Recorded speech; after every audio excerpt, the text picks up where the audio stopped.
നമസ്കാരം. പ്രൈം ഡിബേറ്റിലേക്ക് സ്വാഗതം. ഇത് ഇന്ത്യയുടെ വിജയം. നയതന്ത്രവും അടിക്ക് തിരിച്ചടിയും നൽകി ഭീകരവാദത്തിന്റെ അടിവേരിളക്കുമെന്ന ശക്തമായ താക്കീതോടെ പാകിസ്ഥാനെ വെടിനിർത്തലിന് സമ്മതിപ്പിച്ച് മുട്ടുമടക്കിക്കാൻ ഇന്ത്യക്ക് കഴിഞ്ഞു. 100-ലധികം ഭീകരരെയാണ് ഓപ്പറേഷൻ സിന്ദൂരിൽ ഇന്ത്യ ഇല്ലാതാക്കിയത്. ഇതിൽ പ്രകോപിതരായി പാക് സൈന്യം നടത്തിയ രാത്രിയിലെ വ്യോമാക്രമണങ്ങൾ ശക്തമായി ചെറുത്തും തിരിച്ചടിച്ച് പാകിസ്ഥാന് നാശം വരുത്തിയും ഇന്ത്യ മേൽക്കൈ നേടി. ഇസ്ലാമാബാദിന്റെ 10 കിലോമീറ്റർ അടുത്തുവരെ ഇന്ന് പുലർച്ചെ എത്തിയ മിസൈലുകൾ റാവൽപിണ്ടിയിലെ നൂർഖാൻ വ്യോമത്താവളം തവിടുപൊടിയാക്കിയ ഇന്ത്യ മറ്റ് 5 സൈനിക വ്യോമത്താവളങ്ങൾ തകർക്കുന്നതിലും ലക്ഷ്യം കണ്ടു. പാക് അധീന കശ്മീരിലെ ഭീകരരുടെ ലോഞ്ചിംഗ് പാഡ് ഇന്ത്യൻ ബോംബിങ്ങിൽ കത്തിയമർന്നു. പാകിസ്ഥാൻ കൊട്ടിഘോഷിച്ചിരുന്ന ഫത്ത-2 എന്ന മാരക പ്രഹരശേഷിയുള്ള മിസൈൽ ഇന്ത്യ തകർത്ത് തരിപ്പണമാക്കിയതോടെ വെടിനിർത്തലിന് പാകിസ്ഥാൻ ഇന്ത്യയെ വിളിച്ചു. സംഘർഷം ലഘൂകരിക്കണമെങ്കിലും കൂട്ടണമെങ്കിലും തീരുമാനം പാകിസ്ഥാൻ എടുക്കാമെന്ന് നേരത്തെ വ്യക്തമാക്കിയിരുന്ന ഇന്ത്യ ഇനി ഭീകരത പ്രകടമാക്കിയാൽ യുദ്ധമായിരിക്കും ഫലമെന്ന മുന്നറിയിപ്പോടെയാണ് വെടിനിർത്തലിന് സമ്മതിച്ചത്. പ്രൈം ഡിബേറ്റ് ചർച്ച ചെയ്യുകയാണ്. പാകിസ്ഥാനെതിരെ ഇന്ത്യ നേടിയത് നയതന്ത്ര വിജയമോ സൈനിക വിജയമോ?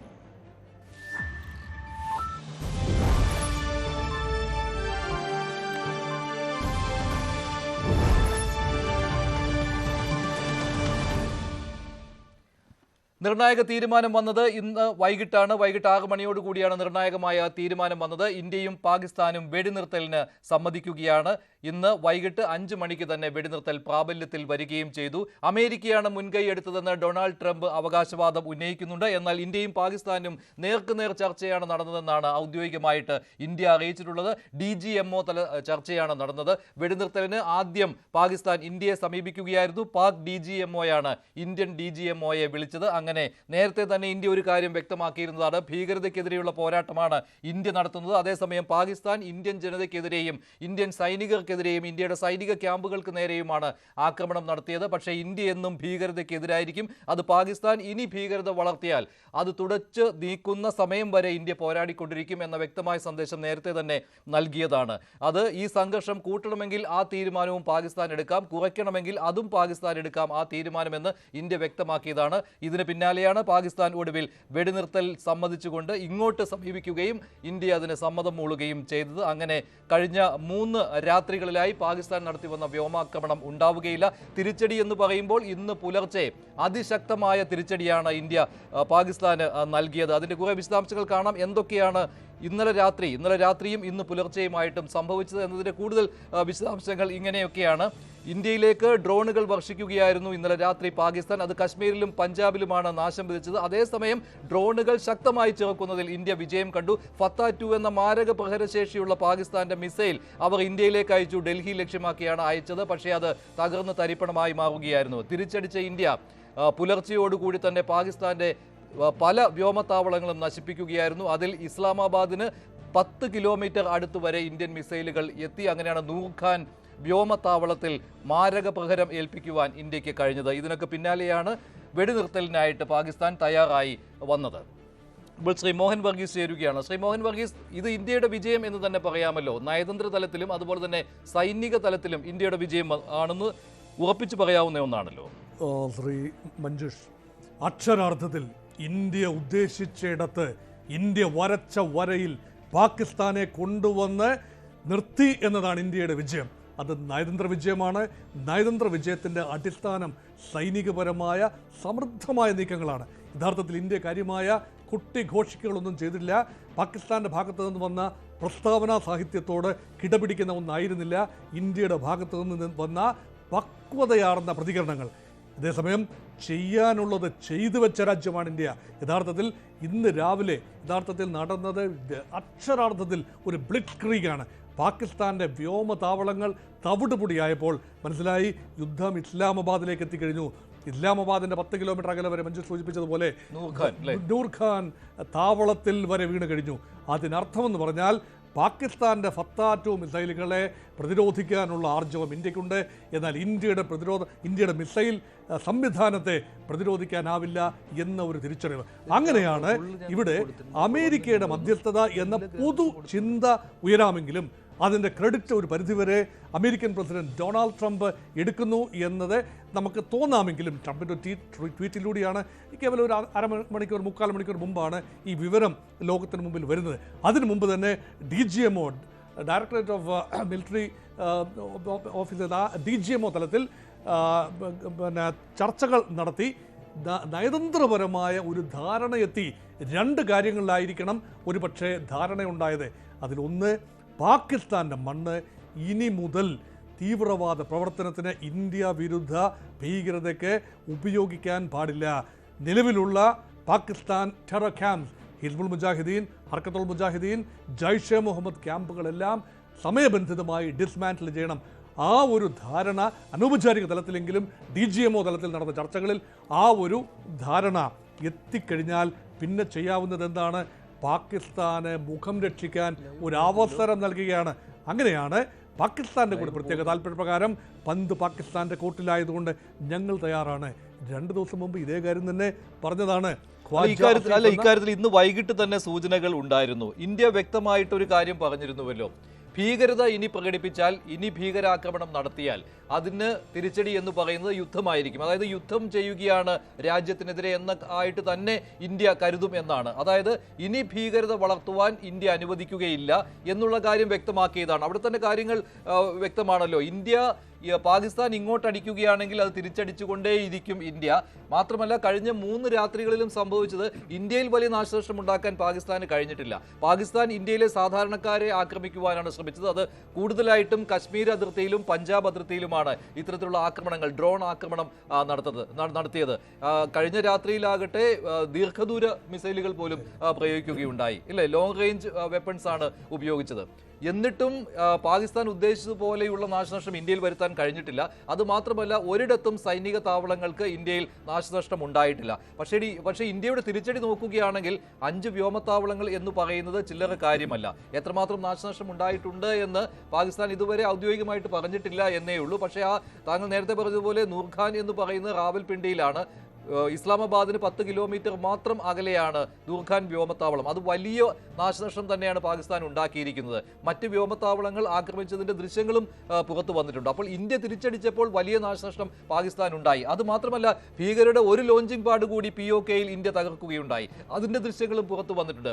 പിന്നെ അന്ന് കൊല്ലപ്പെട്ട ഭീകരരുടെ പട്ടിക പുറത്തു വന്നപ്പോൾ കൊടും ഭീകരരെയാണ് അന്ന് ഇന്ത്യ കൊലപ്പെടുത്തിയത്, അല്ലാതെ അവിടുത്തെ സിവിലിയൻസിനെ അല്ല പാകിസ്ഥാനിലെ. ഇതൊക്കെ വന്നതോടുകൂടി പാകിസ്ഥാൻ കൂടുതൽ സമ്മർദ്ദത്തിലാവുകയാണല്ലോ. അതുപോലെ തന്നെ ഖ്വാജ ആസിഫിന്റെ ചില പ്രസ്താവനകൾ അത് പിന്നീട് തിരുത്തേണ്ടി വന്നു പാകിസ്ഥാന്. പിന്നെയുള്ള കാര്യം എന്ന് പറയുന്നത്, ഇന്ത്യയിൽ ഒരു വലിയ വർഗീയ ലഹള ഉണ്ടാക്കുവാനുള്ള ശ്രമമാണ് പാകിസ്ഥാൻ നടത്തിയത് എന്ന കാര്യം പകൽ പോലെ വ്യക്തമായി വരികയായിരുന്നു. അത് പഹൽഗാം ആക്രമണം മുതൽ പാകിസ്ഥാന്റെ ഈ തന്ത്രം വെളിയിൽ വന്ന് തുടങ്ങിയതാണ്. ഒടുവിൽ ഗുരുദ്വാര ആക്രമിച്ച സമയത്ത് പോലും ഇല്ലേ, പിന്നെ പാകിസ്ഥാനിൽ നിന്ന് അവിടെ നിന്ന് വന്ന നുണപ്രചാരണങ്ങൾ അതെല്ലാം ഫാക്ട് ചെക്കിലൂടെ തന്നെ ഇന്ത്യ പൊളിച്ചെടുക്കുകയാണ് ഉണ്ടായത്. ഇതെല്ലാം പാകിസ്ഥാന് ഒരു വെടിനിർത്തൽ വേണ്ടി വരും, അതല്ലെങ്കിൽ ആഭ്യന്തര കലാപം പാകിസ്ഥാനിൽ ഉണ്ടാകും എന്നുള്ള ബോധ്യം കൂടി ഉണ്ടായല്ലോ. അതിന്റെ എല്ലാം പരിണിത ഫലമല്ലേ ഇപ്പോൾ പാകിസ്ഥാൻ ഇങ്ങനെ മുട്ടുമടക്കിയിരിക്കുന്നത്? തീർച്ചയായും മൾട്ടിപ്പിൾ ഫാക്ടേഴ്സ്, ഈ പറഞ്ഞതെല്ലാം തന്നെ ഇപ്പോൾ മഞ്ജുഷ് സൂചിപ്പിച്ച എല്ലാ ഫാക്ടേഴ്സും റെലവൻ്റ് ആണ്. ഒന്ന്, മിസ് ഇൻഫർമേഷൻ ക്യാമ്പയിൻ അധികകാലം പിടിച്ചു നിൽക്കാനാവില്ല. ഇന്ത്യയുടെ ചില വിമാനങ്ങൾ വെടിവെച്ചിട്ടു ഇന്ത്യക്ക് വലിയ നാശനഷ്ടങ്ങൾ ഉണ്ടാക്കി. ഈ രീതിയിലുള്ള നറേറ്റീവുകൾ, നട്ടാൽ കുരുക്കാത്ത നുണകൾ, ഇത് അധികകാലം ഈ ചട്ടിയിൽ ഈ പരിപ്പ് വേവില്ല. ഇത് പാകിസ്ഥാന് മനസ്സിലായി. 2, യുദ്ധം പാകിസ്ഥാന്റെ സൈനിക കേന്ദ്രത്തിന് തൊട്ടടുത്തെത്തി. റാവൽപിണ്ടിയാണ് സൈനിക ബേസ് എന്ന് ഓർക്കണം, സൈനിക ഹെഡ് ക്വാർട്ടേഴ്സ്. ഇപ്പോൾ തീവ്രവാദത്തിനെതിരെയാണ് ആക്രമണമെങ്കിലും ഭീകര ക്യാമ്പുകൾ ആക്രമിച്ചു. ഓപ്പറേഷൻ സിന്ദൂരിൻ്റെ ഭാഗമായി ഭീകര ക്യാമ്പുകൾ 9 ക്യാമ്പുകൾ ആക്രമിച്ചു. വലിയ നാശനഷ്ടങ്ങളാണ് ഉണ്ടായത്. അടുത്ത റൗണ്ട് എന്ന് പറയുന്നത് സൈനിക നേതൃത്വത്തിനെതിരെ തന്നെ ആയിരിക്കും. അതിന് യാതൊരു മടിയും കാട്ടില്ല. അപ്പോൾ രാഷ്ട്രീയ ഇച്ഛാശക്തി, സൈനികമായ ബലം, ഇതെല്ലാം തന്നെ കൃത്യമായ പ്രൊപ്പോർഷനിൽ പ്രകടിപ്പിക്കുന്ന ഇന്ത്യ. അപ്പോൾ ഫോക്കസ്ഡ് ആണ് India. Knows its priorities very well. രാജ്യത്തിൻ്റെ പ്രയോറിറ്റീസ് എന്താണ് നന്നായി അറിയാം. ഭീകരത എന്നേക്കുമായി അവസാനിപ്പിക്കണം. ആഗോള ഭീകരതയുടെ വേരടക്കണം. ആഗോള ഭീകരതയുടെ ഇപ്പോഴത്തെ പ്രധാനപ്പെട്ട പ്രഭവ കേന്ദ്രങ്ങളിലൊന്ന് പാകിസ്ഥാൻ്റെ മണ്ണാണ്. ആ പാകിസ്ഥാൻ്റെ മണ്ണിൽ ഇനി ഭീകരതയുടെ വിത്തുകൾ പൊട്ടി മുളയ്ക്കാൻ പാടില്ല. അങ്ങനെ സംഭവിച്ചാൽ പരിപൂർണമായി പാകിസ്ഥാനെ നശിപ്പിക്കാൻ ഭാരതം തയ്യാറാവും എന്നൊരു മെസ്സേജാണ്. അത് ശക്തവും എംഫാറ്റിക്കുമായ ടേംസ് ഇന്ത്യ കൊടുക്കുകയാണ്. അതുകൊണ്ട് ബലപ്രയോഗം എന്ന് പറയുന്നത് വാക്കുകളിലല്ല, പ്രവൃത്തിയിൽ വളരെ സോഫ്റ്റ് ആയിട്ടാണ് വിക്രം മിശ്രയൊക്കെ പറഞ്ഞത്. എന്ത് സോഫ്റ്റ് സ്പോക്കൺ ആയിട്ടാണ് പറഞ്ഞതെന്ന് ഓർക്കുക. അത് മാത്രമല്ല, വിക്രം മിശ്രി തുടക്കം മുതൽ തന്നെ ഈ സന്ദേശം കൊടുക്കുന്നുണ്ടായിരുന്നു. അത് ആ വാചകം തന്നെ ഇന്ത്യയുടെ കൃത്യമാണ് അല്ലെ, അതിനെ ആർക്കും എതിർക്കാൻ പറ്റുകയില്ല. ഇപ്പോൾ ഈ സംഘർഷം ആര് നിർത്തും എന്നുള്ള ചോദ്യങ്ങളൊക്കെ വന്നപ്പോൾ ഇന്ത്യ ഒരു തീരുമാനം എടുത്തിട്ടുണ്ട്. പക്ഷേ ഈ സംഘർഷം ലഘൂകരിക്കണോ? അങ്ങനെ ലഘൂകരിക്കണമെങ്കിൽ അത് പാകിസ്ഥാന് തീരുമാനിക്കാം. ഈ സംഘർഷം കൂട്ടണോ? അങ്ങനെ കൂട്ടണമെങ്കിൽ അതും പാകിസ്ഥാന് തീരുമാനിക്കാം.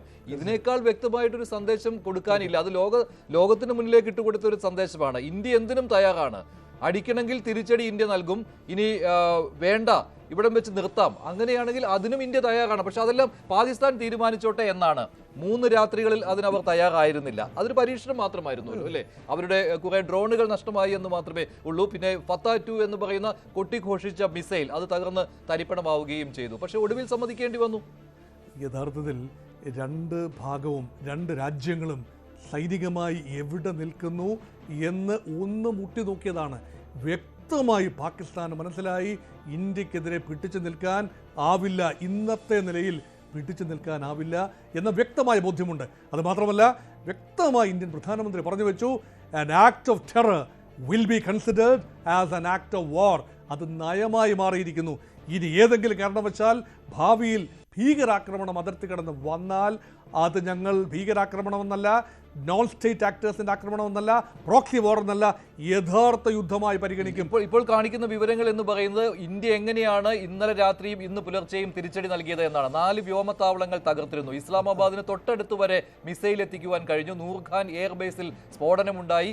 ഇതൊക്കെ ഇന്ത്യ തിരിച്ചടിച്ചപ്പോൾ പാകിസ്ഥാൻ അനുഭവിക്കേണ്ടി വന്ന കാര്യങ്ങളാണ്. അതിന് പിന്നാലെയാണ് പൂർണ്ണമായിട്ടും ഇത് മുന്നോട്ട് കൊണ്ടുപോകാൻ കഴിയുകയില്ല എന്ന് പാകിസ്ഥാന് ബോധ്യമായതും വെടിനിർത്തലിന് തയ്യാറായി വന്നതും. അമേരിക്കയുടെ മധ്യസ്ഥതയിലാണ് എന്ന് ഡൊണാൾഡ് ട്രംപ് അവകാശപ്പെടുന്നുണ്ട്. പക്ഷേ ഇന്ത്യയുടെ ഔദ്യോഗികമായ വിശദീകരണത്തിൽ അങ്ങനെ മറ്റൊരു രാജ്യത്തിന്റെ മധ്യസ്ഥതയിലാണ് തീർത്തത് എന്ന് പറഞ്ഞിട്ടില്ല.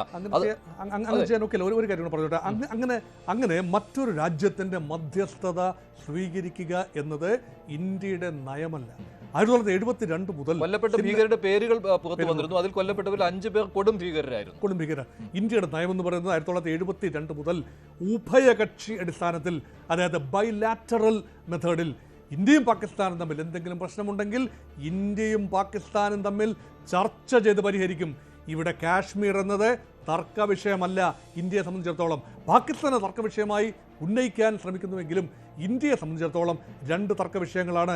അതിർത്തി കടന്നു വരുന്ന ഭീകരത, 2 അതിർത്തിക്ക് അപ്പുറത്ത് പാകിസ്ഥാന്റെ മണ്ണിൽ നട്ട് നനച്ച് വളർത്തപ്പെടുന്ന ഭീകര ക്യാമ്പുകൾ. ഇത് രണ്ടും ഡിസ്മാൻറ്റിൽ ചെയ്താൽ, 1 പാകിസ്ഥാൻ ഭീകര ക്യാമ്പുകൾ ഡിസ്മാൻറ്റിൽ ചെയ്യണം, 2 അതിർത്തി കടന്ന് ഒരു ഭീകരനും വരുന്നില്ല എന്ന് പാകിസ്ഥാൻ ഉറപ്പുവരുത്തണം. ഇത് രണ്ടും സാധ്യമാവുകയാണെങ്കിൽ ഇന്ത്യക്ക് സഹകരിക്കുന്നതിന് യാതൊരു ബുദ്ധിമുട്ടുമില്ല.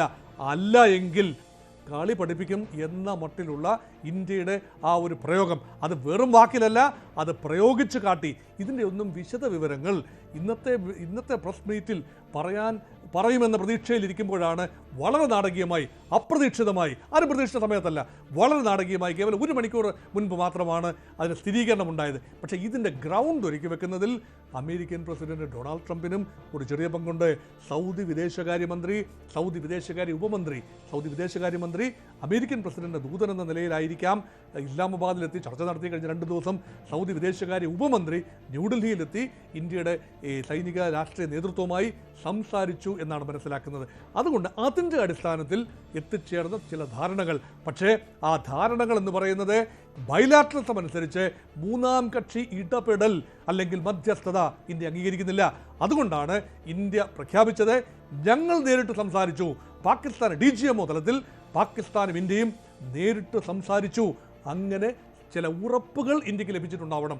പാകിസ്ഥാന്റെ ഭാഗത്ത് ഞാൻ നേരത്തെ സൂചിപ്പിച്ച 2 ഉറപ്പുകൾ ലഭിക്കുന്ന സ്ഥിതിക്ക് പിന്നെ ആക്രമണം തുടർന്നിട്ട് കാര്യമില്ല. ടെറർ അറ്റാക്ക് എന്ന് പറയുന്നത് വാറായിരിക്കും എന്നുള്ള കാര്യം ഇന്ത്യ മുന്നറിയിപ്പായിട്ട് നൽകിയിട്ടുണ്ട്. അതിന് പിന്നാലെയാണ് ഇത്തരത്തിലുള്ള വെടിനിർത്തലിലേക്ക് കാര്യങ്ങൾ വരികയും ചെയ്തത്. ശ്രീ സേനാപതി വേണു, താങ്കൾ എങ്ങനെയാണ് കാണുന്നത്? വെടിനിർത്തൽ പ്രഖ്യാപനം ഇതിനു വേണ്ടിയിട്ട് പാകിസ്ഥാൻ ഇന്ത്യയെ സമീപിക്കുകയായിരുന്നു. DGMO തല ചർച്ചയാണ് നടത്തുന്നത്. പാക് DGMO ഇന്ത്യൻ DGMOയുമായിട്ടാണ് ചർച്ച നടത്തിയത്. ഇത് ഇന്ത്യൻ വിജയമായിട്ട് കാണാവുന്നതല്ലേ? തീർച്ചയായും മഞ്ജുഷെ ഓരോ ഭാരതീയനെ സംബന്ധിച്ചിടത്തോളം ഏറ്റവും അഭിമാനകരവും അതോടൊപ്പം തന്നെ ആശ്വാസകരവുമായ ഒരു നിമിഷമാണ് ഇന്നത്തേത്. കാരണം ഇന്ത്യ ഒരു യുദ്ധം ആഗ്രഹിച്ച രാഷ്ട്രമല്ല. നമ്മൾ എന്തുകൊണ്ടാണ് ഇപ്പോഴും നമ്മൾ യുദ്ധം പ്രഖ്യാപിച്ചിട്ടില്ലല്ലോ. നമ്മൾ ഇപ്പോഴും വളരെ നിയന്ത്രിത രൂപത്തിൽ ശത്രുവിന്റെ താവളങ്ങളിൽ ആക്രമണം നടത്തുന്നു. അതിന്റെ കാരണം എന്താണ്? ഇന്ത്യയുടെ പരമാധികാരത്തിൽ കയറി നമ്മുടെ 26 പൗരന്മാരെയും ഇവിടെ അതിഥിയായി വന്ന ഒരു നേപ്പാളി ഉൾപ്പെടെ 27 ആളുകളെ കശാപ്പ് ചെയ്ത ആ പ്രതികൾക്ക് നേരെയാണ് നമ്മൾ ആക്രമണം നടത്തിയത്. നമ്മൾ ആദ്യത്തെ ദിവസത്തെ 9 ടാർഗറ്റുകൾ എന്ന് പറയുന്നത് ഹിസ്ബുൾ മുജാഹിദീൻ, ലഷ്കർ എ തോയ്ബ, അതുപോലെ തന്നെ ജെയ്ഷെ മുഹമ്മദ്, ഇവരുടെ ഭീകര താവളങ്ങളെ മാത്രമാണ് നമ്മൾ ആക്രമിച്ചിട്ടുള്ളത്. അപ്പോഴും നമ്മൾ പറഞ്ഞത് പാകിസ്ഥാനെതിരെയുള്ള യുദ്ധമല്ല, ഞങ്ങൾ പാകിസ്ഥാനുമായിട്ടൊരു യുദ്ധം ആഗ്രഹിക്കുന്നില്ല, പക്ഷേ ഞങ്ങളുടെ പരമാധികാരത്തിൽ കയറി വന്ന് പാകിസ്ഥാന്റെ പിന്തുണയോട് കൂടിയുള്ള ഭീകരർ, ആ ഭീകരർക്ക് നിങ്ങൾ താവളം ഒരുക്കരുത്, ആ താവളം ഒരുക്കി കഴിഞ്ഞാൽ ഞങ്ങൾക്ക് പ്രതികരിക്കേണ്ടി വരും എന്നുള്ള കാര്യത്തിൽ തർക്കമില്ല. അപ്പോൾ അതിനുശേഷം 3 ദിവസം പാകിസ്ഥാൻ അവർക്ക് പറ്റാവുന്ന രീതിയിലൊക്കെ ഡ്രോണുകൾ അയക്കുകയും ഇതൊക്കെ ചെയ്തു.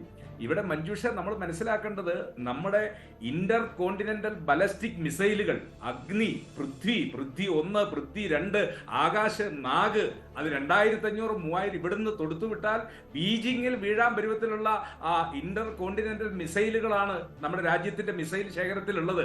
അത് ചാന്ദിപൂരിൽ നിന്നും അതുപോലെ തന്നെ ബാംഗ്ലൂരിലെ സതീഷ് ധവാൻ സ്പേസ് സെന്ററിൽ നിന്നും ഒക്കെ വിക്ഷേപണം ആരംഭിച്ചു കഴിഞ്ഞാൽ പാകിസ്ഥാൻ എന്ന് പറഞ്ഞ ഒരു രാജ്യം പിന്നെ ഇല്ലാതാകും. അത് അവർക്ക് മനസ്സിലാകും.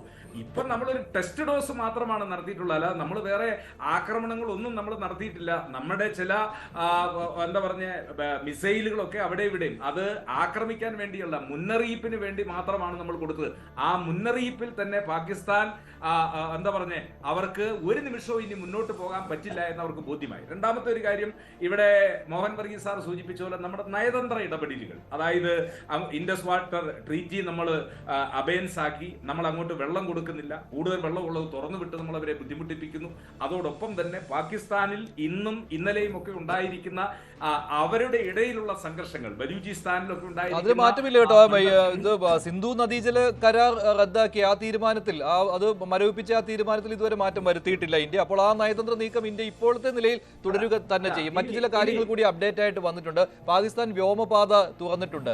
കഴിഞ്ഞ കുറച്ച് ദിവസങ്ങളായിട്ട് പാകിസ്ഥാനിൽ ഈ ഇന്ത്യക്കെതിരെ ആക്രമണം നടക്കുന്ന സമയത്ത് യാത്രാ വിമാനങ്ങൾ അല്ലേ പറക്കാൻ അനുവദിച്ചത്, അത് വലിയ രീതിയിൽ പാകിസ്ഥാന്റെ ഒരു കുബുദ്ധിയായിട്ട് തന്നെ കരുതിയിരുന്നതാണ്. അത് അങ്ങനെയുമായിരുന്നു. കാരണം ഇന്ത്യ തിരിച്ചടിക്കുമ്പോൾ യാത്രാ വിമാനങ്ങൾക്ക് എന്തെങ്കിലും പറ്റിയാൽ അത് ഇന്ത്യയുടെ കുഴപ്പമായിട്ട് ഇന്ത്യക്കെതിരെ ഉപയോഗിക്കുവാനായിട്ട് പാകിസ്ഥാൻ ശ്രമിച്ചതാണത്. പക്ഷെ അത് പരാജയപ്പെടുകയും ചെയ്തിരുന്നു. വ്യോമപാത പൂർണ്ണമായിട്ടും തുറന്നിട്ടുണ്ട്. നമ്മൾ 2-3 ദിവസമായി ഈ അതിർത്തിയിൽ കൂടെ പോകുന്ന സിവിൽ ഏവിയേഷൻ എല്ലാം പൂർണ്ണമായും നമ്മൾ നിർത്തി എയർപോർട്ടുകൾ ഏതാണ്ട് അടച്ചിട്ടിരിക്കുന്ന ഒരു സ്ഥിതിവിശേഷത്തിലാണ്. അവർ ഇസ്ലാമാബാദിലെ, ലാഹോറിലെയും കറാച്ചിയിലെയും ഒക്കെ എയർപോർട്ടിൽ നിന്ന് ഡൊമസ്റ്റിക് വിമാനങ്ങളും വിദേശ വിമാനങ്ങളും പറക്കാൻ അനുവദിച്ചു. എന്നിട്ട് ആ വിമാനത്താവളത്തിൽ നമുക്ക് എതിരെ ഡ്രോൺ അയക്കുക. അപ്പം നമ്മൾ തിരിച്ചടിച്ചാൽ സ്വാഭാവികമായിട്ടുണ്ടാകുന്നത് എന്താ? അവിടെയുള്ള സിവിലിയൻ വിമാനങ്ങൾക്ക് തകരാറുകൾ ഉണ്ടാകും. അത് ഇന്ത്യക്കെതിരെ വലിയ പ്രതിഷേധത്തിന് ഇടയാക്കുമെന്ന് അവർക്കറിയാം. കാരണം ഒരു യുദ്ധത്തിൽ പോലും സിവിലിയൻ വിമാനങ്ങളെ ലോകത്ത് എവിടെയെങ്കിലും സംഭവിച്ചിട്ടുണ്ട് എങ്കിൽ ആ രാജ്യങ്ങൾ മാപ്പ് പോലും പറയുന്ന സ്ഥിതിവിശേഷമാണ്. അപ്പോൾ പാകിസ്ഥാൻ അറിയാം അത് സിവിലിയൻ വിമാനങ്ങളെ മറയാക്കിക്കൊണ്ട് അവർ നടത്തിയ ഒരു പോരാട്ടമാണ്. പിന്നെ മഞ്ജുഷെ, ഒരു സിനിമയ്ക്കകത്ത് മോഹൻലാലും ശ്രീനിവാസനും പറയുന്ന പോലെ ദാസ എല്ലാത്തിനും അതിൻ്റെതായ ഒരു സമയമുണ്ട്, ആ സമയം വന്നിരിക്കുന്നു. നമ്മൾ ഓർക്കുന്നത് ശ്രീലങ്കയിലെ LTTയുടെ ഓപ്പറേഷനാണ്. 42 വർഷക്കാലം പ്രഭാകരന്റെ നേതൃത്വത്തിൽ ആ രാജ്യത്ത് ഒരു പ്രത്യേക തമിഴ് ഈഴം ഉണ്ടാക്കാൻ വേണ്ടി അവർ നടത്തിയ പോരാട്ടങ്ങൾ. ഇന്ത്യയിലെ ഏറ്റവും ലോകത്തിലെ ഏറ്റവും തന്നെ എന്താ പറഞ്ഞ ഡെഡിക്കേറ്റഡ് ആയിട്ടുള്ള ഒരു മിലിറ്റന്റ് ഗ്രൂപ്പായിരുന്നല്ലോ LTT. അവർ ആ രാജ്യത്തെ തീർക്കാനായിട്ട്. പക്ഷെ അവസാനം അവര് ഇന്ത്യയുടെ പ്രധാനമന്ത്രി രാജീവ് ഗാന്ധിയെ ഏത് നിമിഷം ലക്ഷ്യം വെച്ചോ അതോടുകൂടി LTTയുടെ തകർച്ചയും ആരംഭിച്ചു. ആ ഭീകര സംഘടന ലോകത്ത് തന്നെ ഇല്ലാതാകുന്ന സ്ഥിതിവിശേഷം ഉണ്ടായി. ഇവിടെ 26 ആളുകളെ കൊല്ലാൻ ഈ ജെയ്ഷെ മുഹമ്മദുകാരനും ഈ ഹിസ്ബുൾ മുജാഹിദുകാരനും എപ്പോൾ തോന്നിയോ അവന്റെ നാശം അവിടെ ആരംഭിച്ചിരുന്നു. ഒരു കാര്യം ഇനി നമുക്ക് ആശ്വസിക്കാം, ഇനി ഒരു നിമിഷം ഒരു വിദേശ ഭീകരനും ഇന്ത്യയുടെ മണ്ണിൽ അവന് കടന്നു കയറാൻ പറ്റില്ല.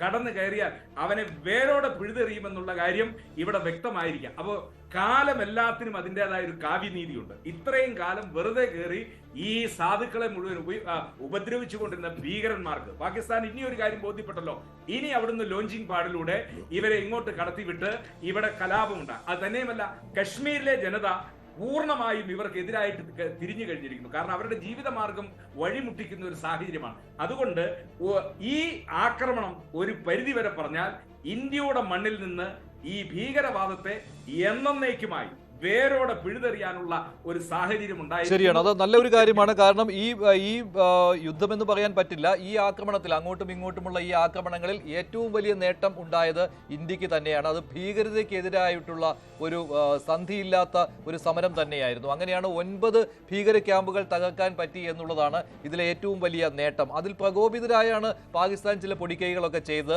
അതിൽ പ്രകോപിതരായി പാകിസ്ഥാൻ സൈന്യത്തിന്റെ തീരുമാനപ്രകാരമുള്ള ആക്രമണമാണ് ഇന്ത്യക്കെതിരെ ആ 3 രാത്രികളിലും നടന്നത്. പക്ഷേ അത് ഫലം കണ്ടിട്ടില്ല. ഏതാനും പേർക്ക് വീരമൃത്യു അടയേണ്ടി വന്നു എന്നുള്ളതാണ്. ചില ഗ്രാമീണർ അവിടെ കശ്മീരിലും പഞ്ചാബിലുമൊക്കെ ഇതിന്റെ തിക്തഫലങ്ങൾ അനുഭവിക്കുകയുണ്ടായി. അത് ദുഃഖകരമായ ഒരു കാര്യം തന്നെയാണ്. അതോടൊപ്പം തന്നെ ഇന്ത്യൻ സൈനികർക്കും ജീവൻ ബലി നൽകേണ്ടി വന്നിട്ടുണ്ട്. അതൊക്കെ ശരിയാണ്. അതെല്ലാം രാജ്യത്തിന് ദുഃഖമുണ്ടാക്കുന്ന കാര്യമാണ്. പക്ഷേ അന്തിമമായി ഇന്ത്യയുടെ വിജയം തന്നെയാണ്. അത് നയതന്ത്ര തലത്തിലും അതുപോലെ തന്നെ സൈനിക തലത്തിലും ഇന്ത്യയുടെ ശക്തി വ്യക്തമാക്കുന്ന കാര്യങ്ങൾ തന്നെയാണ്. പാകിസ്ഥാന് മുട്ടുമടക്കേണ്ടി വന്നിട്ടുമുണ്ട്. ശ്രീ ഷാബു പ്രസാദ്, വർഗീയമായി തന്നെ ഇന്ത്യയെ രണ്ടാക്കുവാനുള്ള ഒരു ശ്രമം പാകിസ്ഥാൻ നടത്തി എന്നുള്ളത് അതിപ്പോൾ പകൽ പോലെ വ്യക്തമായിരിക്കുകയാണല്ലോ. അത് പഹൽഗാമിൽ നിരപരാധികളെ വെടിവെച്ച് കൊന്നപ്പോൾ മുതൽ പിന്നീട് ഇങ്ങോട്ട് ഈ ഡ്രോൺ ആക്രമണം നടത്തിയപ്പോൾ വരെ വിദ്വേഷ പ്രചാരണങ്ങളിലൂടെ ഇത്തരം ഒരു ഗൂഢനീക്കം പാകിസ്ഥാൻ നടത്തി. പക്ഷെ അത് പൊളിഞ്ഞടുങ്ങിയിരിക്കുകയാണല്ലോ. അതെ, ഇതിൻ്റെ അകത്ത് ഇപ്പോൾ വന്നിരിക്കുന്ന ഇന്ത്യയുടെ വിജയം എന്ന് പറയുന്നത്, ഇപ്പം ഭീകരത ഏകദേശം ഇന്ത്യയിലെ ഈ പാകിസ്ഥാനിൽ നിന്ന് അതിർത്തി കടന്നുള്ള ഒരു ഭീകരവാദ വിജയം ഉണ്ടാവില്ല എന്നുള്ളത് ഉറപ്പായി കഴിഞ്ഞു, ഏറെക്കുറെ ഉറപ്പായി കഴിഞ്ഞു. അത് ഒരു വലിയ വിജയം, വളരെ നമ്മൾ കാലങ്ങളായി പതിറ്റാണ്ടുകളായി കാത്തിരിക്കുന്ന ഒരു കാര്യമാണ്. ഒരുപാട് വില നമ്മൾ ഇതിന് കൊടുക്കേണ്ടി വന്നിട്ടുണ്ട്, കൊടുത്തിട്ടുണ്ട്. അതുമാത്രമല്ല, ഇതിന് മൾട്ടി ഡയമെൻഷണലാണെന്ന് ഇതിന്റെ മാനങ്ങളെന്ന് പറയുന്നത് നമ്മൾ സാധാരണ ഇത് ചിന്തിക്കുന്നതിനപ്പുറമാണ്. ഇത്ര പെട്ടെന്ന് പാകിസ്ഥാൻ ഇങ്ങനെ കീഴടങ്ങാൻ തയ്യാറായതിന്റെ പിന്നിൽ മറ്റൊരു കാര്യം കൂടെ ഉണ്ട്. നിങ്ങൾ നോക്കൂ, ഇവിടേക്ക് എത്ര നൂറുകണക്കിന് ഡ്രോണുകൾ, വിമാനം, മിസൈല്, ഒരൊറ്റ ഒരെണ്ണം തറ തൊട്ടില്ല, ആകാശത്ത് വെച്ച് ചാരമായി. ഇതിന്റെ അകത്തൂടെ തെളിഞ്ഞത് എന്താന്ന് പറഞ്ഞു കഴിഞ്ഞാല്, ലോകത്തിന്റെ മുമ്പിൽ ഏറ്റവും കൂടുതൽ പരിഹാസ്യമായ ഒരു രാജ്യം എന്ന് പറയുന്നത് ചൈനയാണ്. അവന്റെ ഈ ചൈനീസ് ടോയ്സിന്റെ ക്വാളിറ്റി എന്താണെന്ന് ഇപ്പൊ ലോകം മനസ്സിലായി. ഇവന്റെ കയ്യിൽ ഇത്രക്കൊക്കെ ഉള്ളൂ. ഇവൻ ഈ കൊട്ടി ഘോഷിക്കുന്നതല്ലാതെ ഇവൻ ഒരു തേങ്ങയല്ല എന്നുള്ള കാര്യം കൂടെയാണ് ഈ ലോകത്തിന്റെ മുമ്പിൽ തെളിയുന്നത്. അവരുടെ ആ HQ-9 എന്ന് പറഞ്ഞു കഴിഞ്ഞാൽ മറ്റേ ആ കോപ്പി അടിച്ച സാധനം, S-300 കോപ്പി അടിച്ച സാധനമൊക്കെ പുല്ല് ഈയാൻ പറ്റകളെ പോലെയാണ് തീർന്നു പോയത്. അതിനിടയ്ക്ക് പാകിസ്ഥാൻ ഒരു കള്ളപ്രചാരണവും നടത്തി. S-200 എന്ന ഇന്ത്യയുടെ സുസജ്ജമായ സുശക്തമായ സുദർശന ചക്ര S-400 എന്ന സുശക്തമായ ആ സുദർശന ചക്ര എന്നാണല്ലോ S-400 നൽകിയിരിക്കുന്ന ആ പേര്. തകർത്തു എന്നാണ്. അതിൽ ഒരു S-400 തകർത്തു എന്ന് പാകിസ്ഥാൻ ഒരു പ്രചാരണം നടത്തിയിരുന്നു. അത് കള്ളമാണെന്ന് ഒറ്റ രാത്രി കൊണ്ട് തന്നെ തെളിഞ്ഞു.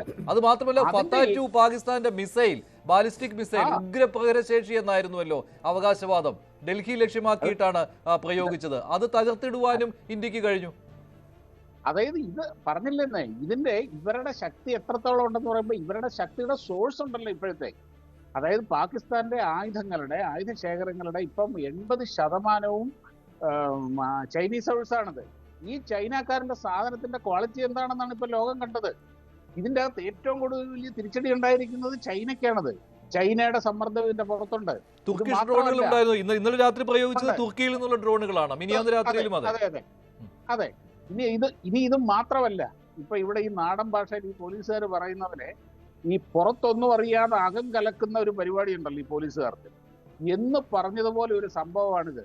കാര്യം ഈ 4-5 ദിവസം കൊണ്ട് ആ പാകിസ്ഥാനിൽ ഉണ്ടായിരിക്കുന്ന ഇന്റേണലായിട്ടുള്ള അസ്വസ്ഥതകൾ നമുക്ക് പറഞ്ഞറിയിക്കാൻ കഴിയാത്തതാണിത്. ബലൂചിസ്ഥാൻ, ഇനി ഒരു സംശയമൊന്നും വേണ്ട, ബലൂചിസ്ഥാൻ അവരുടെ ഒരു നിത്യ തലവേദനയായിരുന്നു. അത് വലിയ താമസമില്ലാതെ ബലൂചിസ്ഥാൻ പാകിസ്ഥാനിൽ നിന്ന് വിട്ടു പോകുന്ന അവസ്ഥയിലേക്ക് എത്തും. മാത്രമല്ല, പാകിസ്ഥാനിലെ ജനങ്ങൾ, സാധാരണ ജനങ്ങൾ ഗവൺമെന്റിനോടൊപ്പമല്ല, ആർമിയോടൊപ്പമല്ല. അവർ മനസ്സുകൊണ്ട് ഇന്ത്യയോടൊപ്പമാണ് എന്ന് തന്നെ നമുക്ക് കരുതേണ്ടി വരും. അത്രമാത്രം ഇത്ര വലിയൊരു കോൺഫ്ലിക്റ്റ് ഉണ്ടായിട്ട് പാകിസ്ഥാനിൽ ഒരു ഇന്ത്യ വിരുദ്ധ പ്രകടനം നടന്നിട്ടില്ല. ഒരു ഇന്ത്യ വിരുദ്ധ മുദ്രാവാക്യം പാകിസ്ഥാനിൽ നിന്ന് ഉയർന്നിട്ടില്ല. പക്ഷേ അവിടെ പാകിസ്ഥാൻ സർക്കാരിനെതിരെ പ്രതിഷേധമുണ്ടായിരുന്നു. അതുപോലെ തന്നെ അവിടുത്തെ സൈന്യം എവിടെ പോയി എന്നുള്ള ചോദ്യങ്ങൾ ഉണ്ടായിരുന്നു. അതുപോലെ മറ്റൊരു കാര്യം, അസംബ്ലിയിൽ തന്നെ എത്ര എംപിമാരാണ് അവിടെ പ്രധാനമന്ത്രിക്കെതിരെ സംസാരിച്ചത്, ഷഹബാസ് ഷെരീഫിനെതിരെ? അത് അസംബ്ലി അവരുടെ പാകിസ്ഥാൻ പാർലമെന്റിൽ നിന്ന് കരയാണ്. ഇതൊക്കെ ലോകം കാണുകയാണ്. അതുമാത്രമല്ല, ഈ ലോക സമൂഹത്തിന്റെ മുമ്പിൽ ആ ഭാരതത്തിന്റെ ആ ഒരു സ്റ്റാറ്റസ്, ആ സ്റ്റേച്ചർ എവിടെ വരെ എത്തിയെന്നറിയുമോ? എവിടെ വരെ എത്തി? നമുക്ക് ഇതിന്റെ അകത്ത് നമുക്ക് നഷ്ടങ്ങളധികം ഉണ്ടായിട്ടില്ല. നമുക്ക് ഈ ആയുധങ്ങൾ അത് വില കൊടുത്ത് മേടിച്ച സാധനമാണ്. അത് പൊട്ടിച്ചതിന് കോടിക്കണക്കിന് രൂപയായിട്ടുണ്ടാവും. അതല്ലാതെ നമ്മുടെ ഇൻഫ്രാസ്ട്രക്ചർ തകർന്നിട്ടില്ല. നമ്മുടെ അതിർത്തിയിൽ ഈ ഷെല്ലാക്രമണത്തിൽ നഷ്ടപ്പെട്ട കുറച്ചു പേരുടെ ജീവൻ, അതല്ലാതെ നമ്മുടെ ബേസിക് ഇൻഫ്രാസ്ട്രക്ചറിന് ഒന്നും സംഭവിച്ചിട്ടില്ല.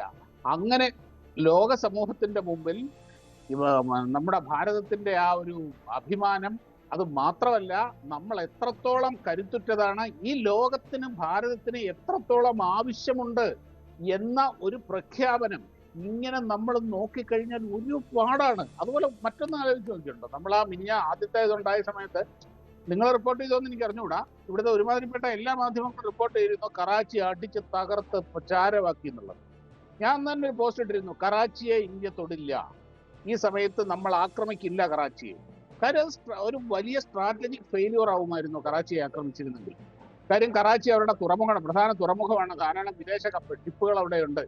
അതിലെങ്ങാനും ചെന്നൊരു ബോംബ് വീണാലുള്ള അവസ്ഥ ഈ കാണുന്നതൊന്നും അല്ല.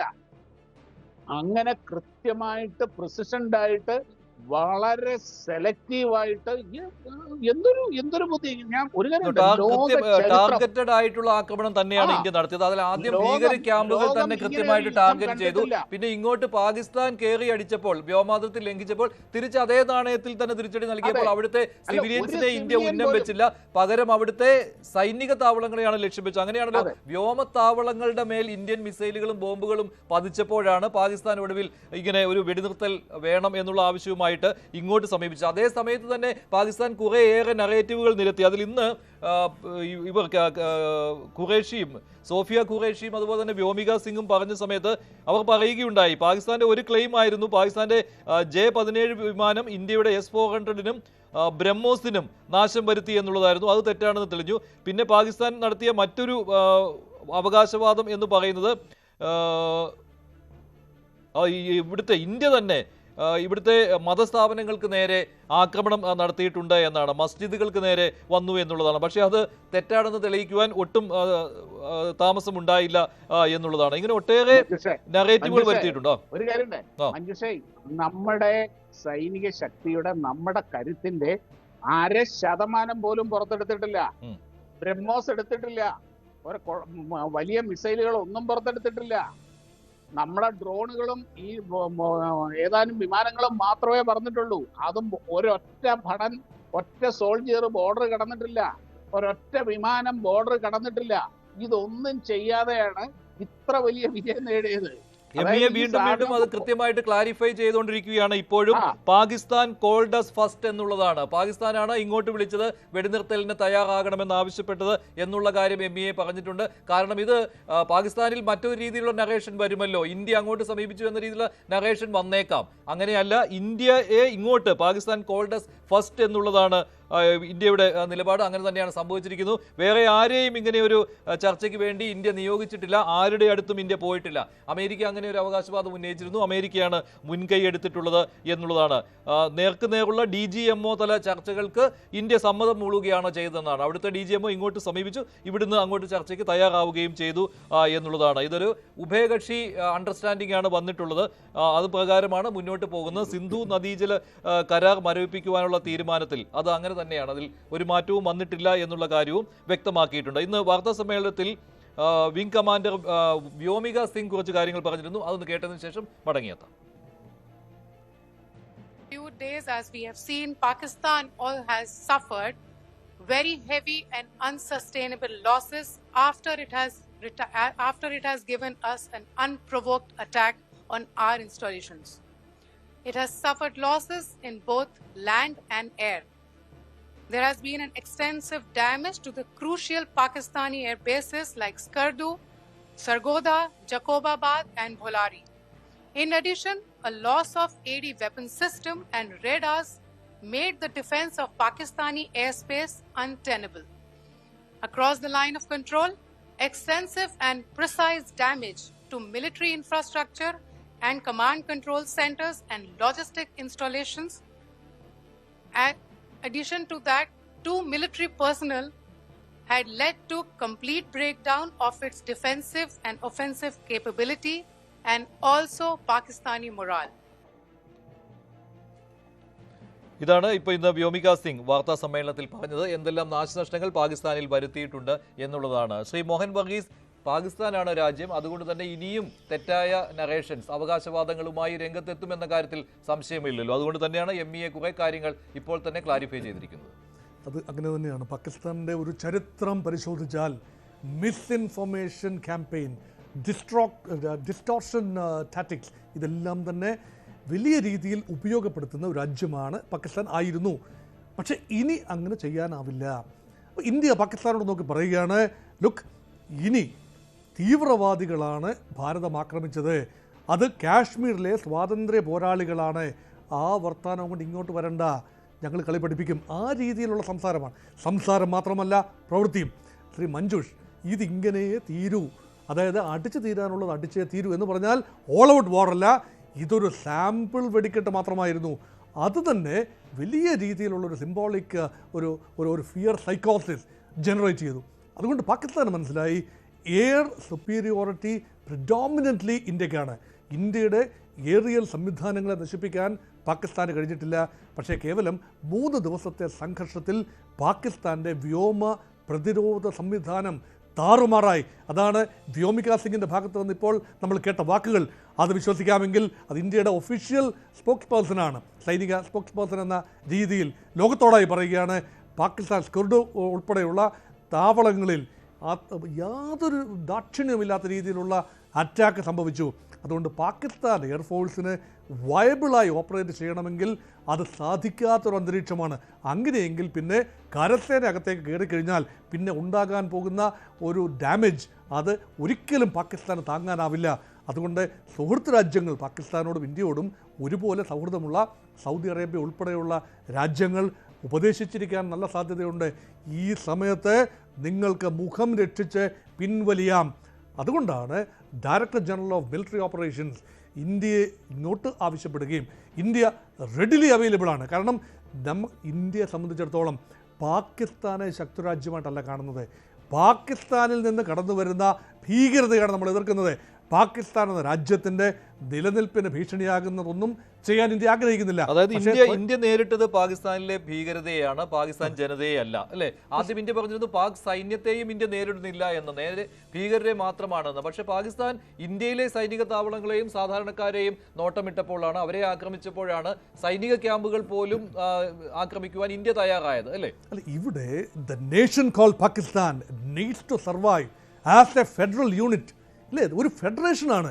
4-5 ഖണ്ഡങ്ങൾ അടങ്ങുന്ന കാശ്മീരിനെ മാറ്റി നിർത്തിയാൽ മറ്റ് 4 പ്രധാന ഘടകങ്ങൾ, ഇങ്ങ് തെക്ക് സിന്ധ്, കറാച്ചി തലസ്ഥാനമായ സിന്ധ്, ക്വറ്റ തലസ്ഥാനമായ ബലൂചിസ്ഥാൻ, ഈ റാവൽപിണ്ടിയും ഇസ്ലാമാബാദും എല്ലാം ചേരുന്ന ലാഹോറും എല്ലാം ചേരുന്ന പഞ്ചാബ്, അതുപോലെ നോർത്ത് വെസ്റ്റ് ഫ്രോണ്ടിയർ പ്രോവിൻസ് എന്ന് പണ്ടറിയപ്പെട്ടിരുന്ന ഖൈബർ പഖ്തൂൺഖ മേഖല പത്താന്മാരുടെ ഏറിയാണ്.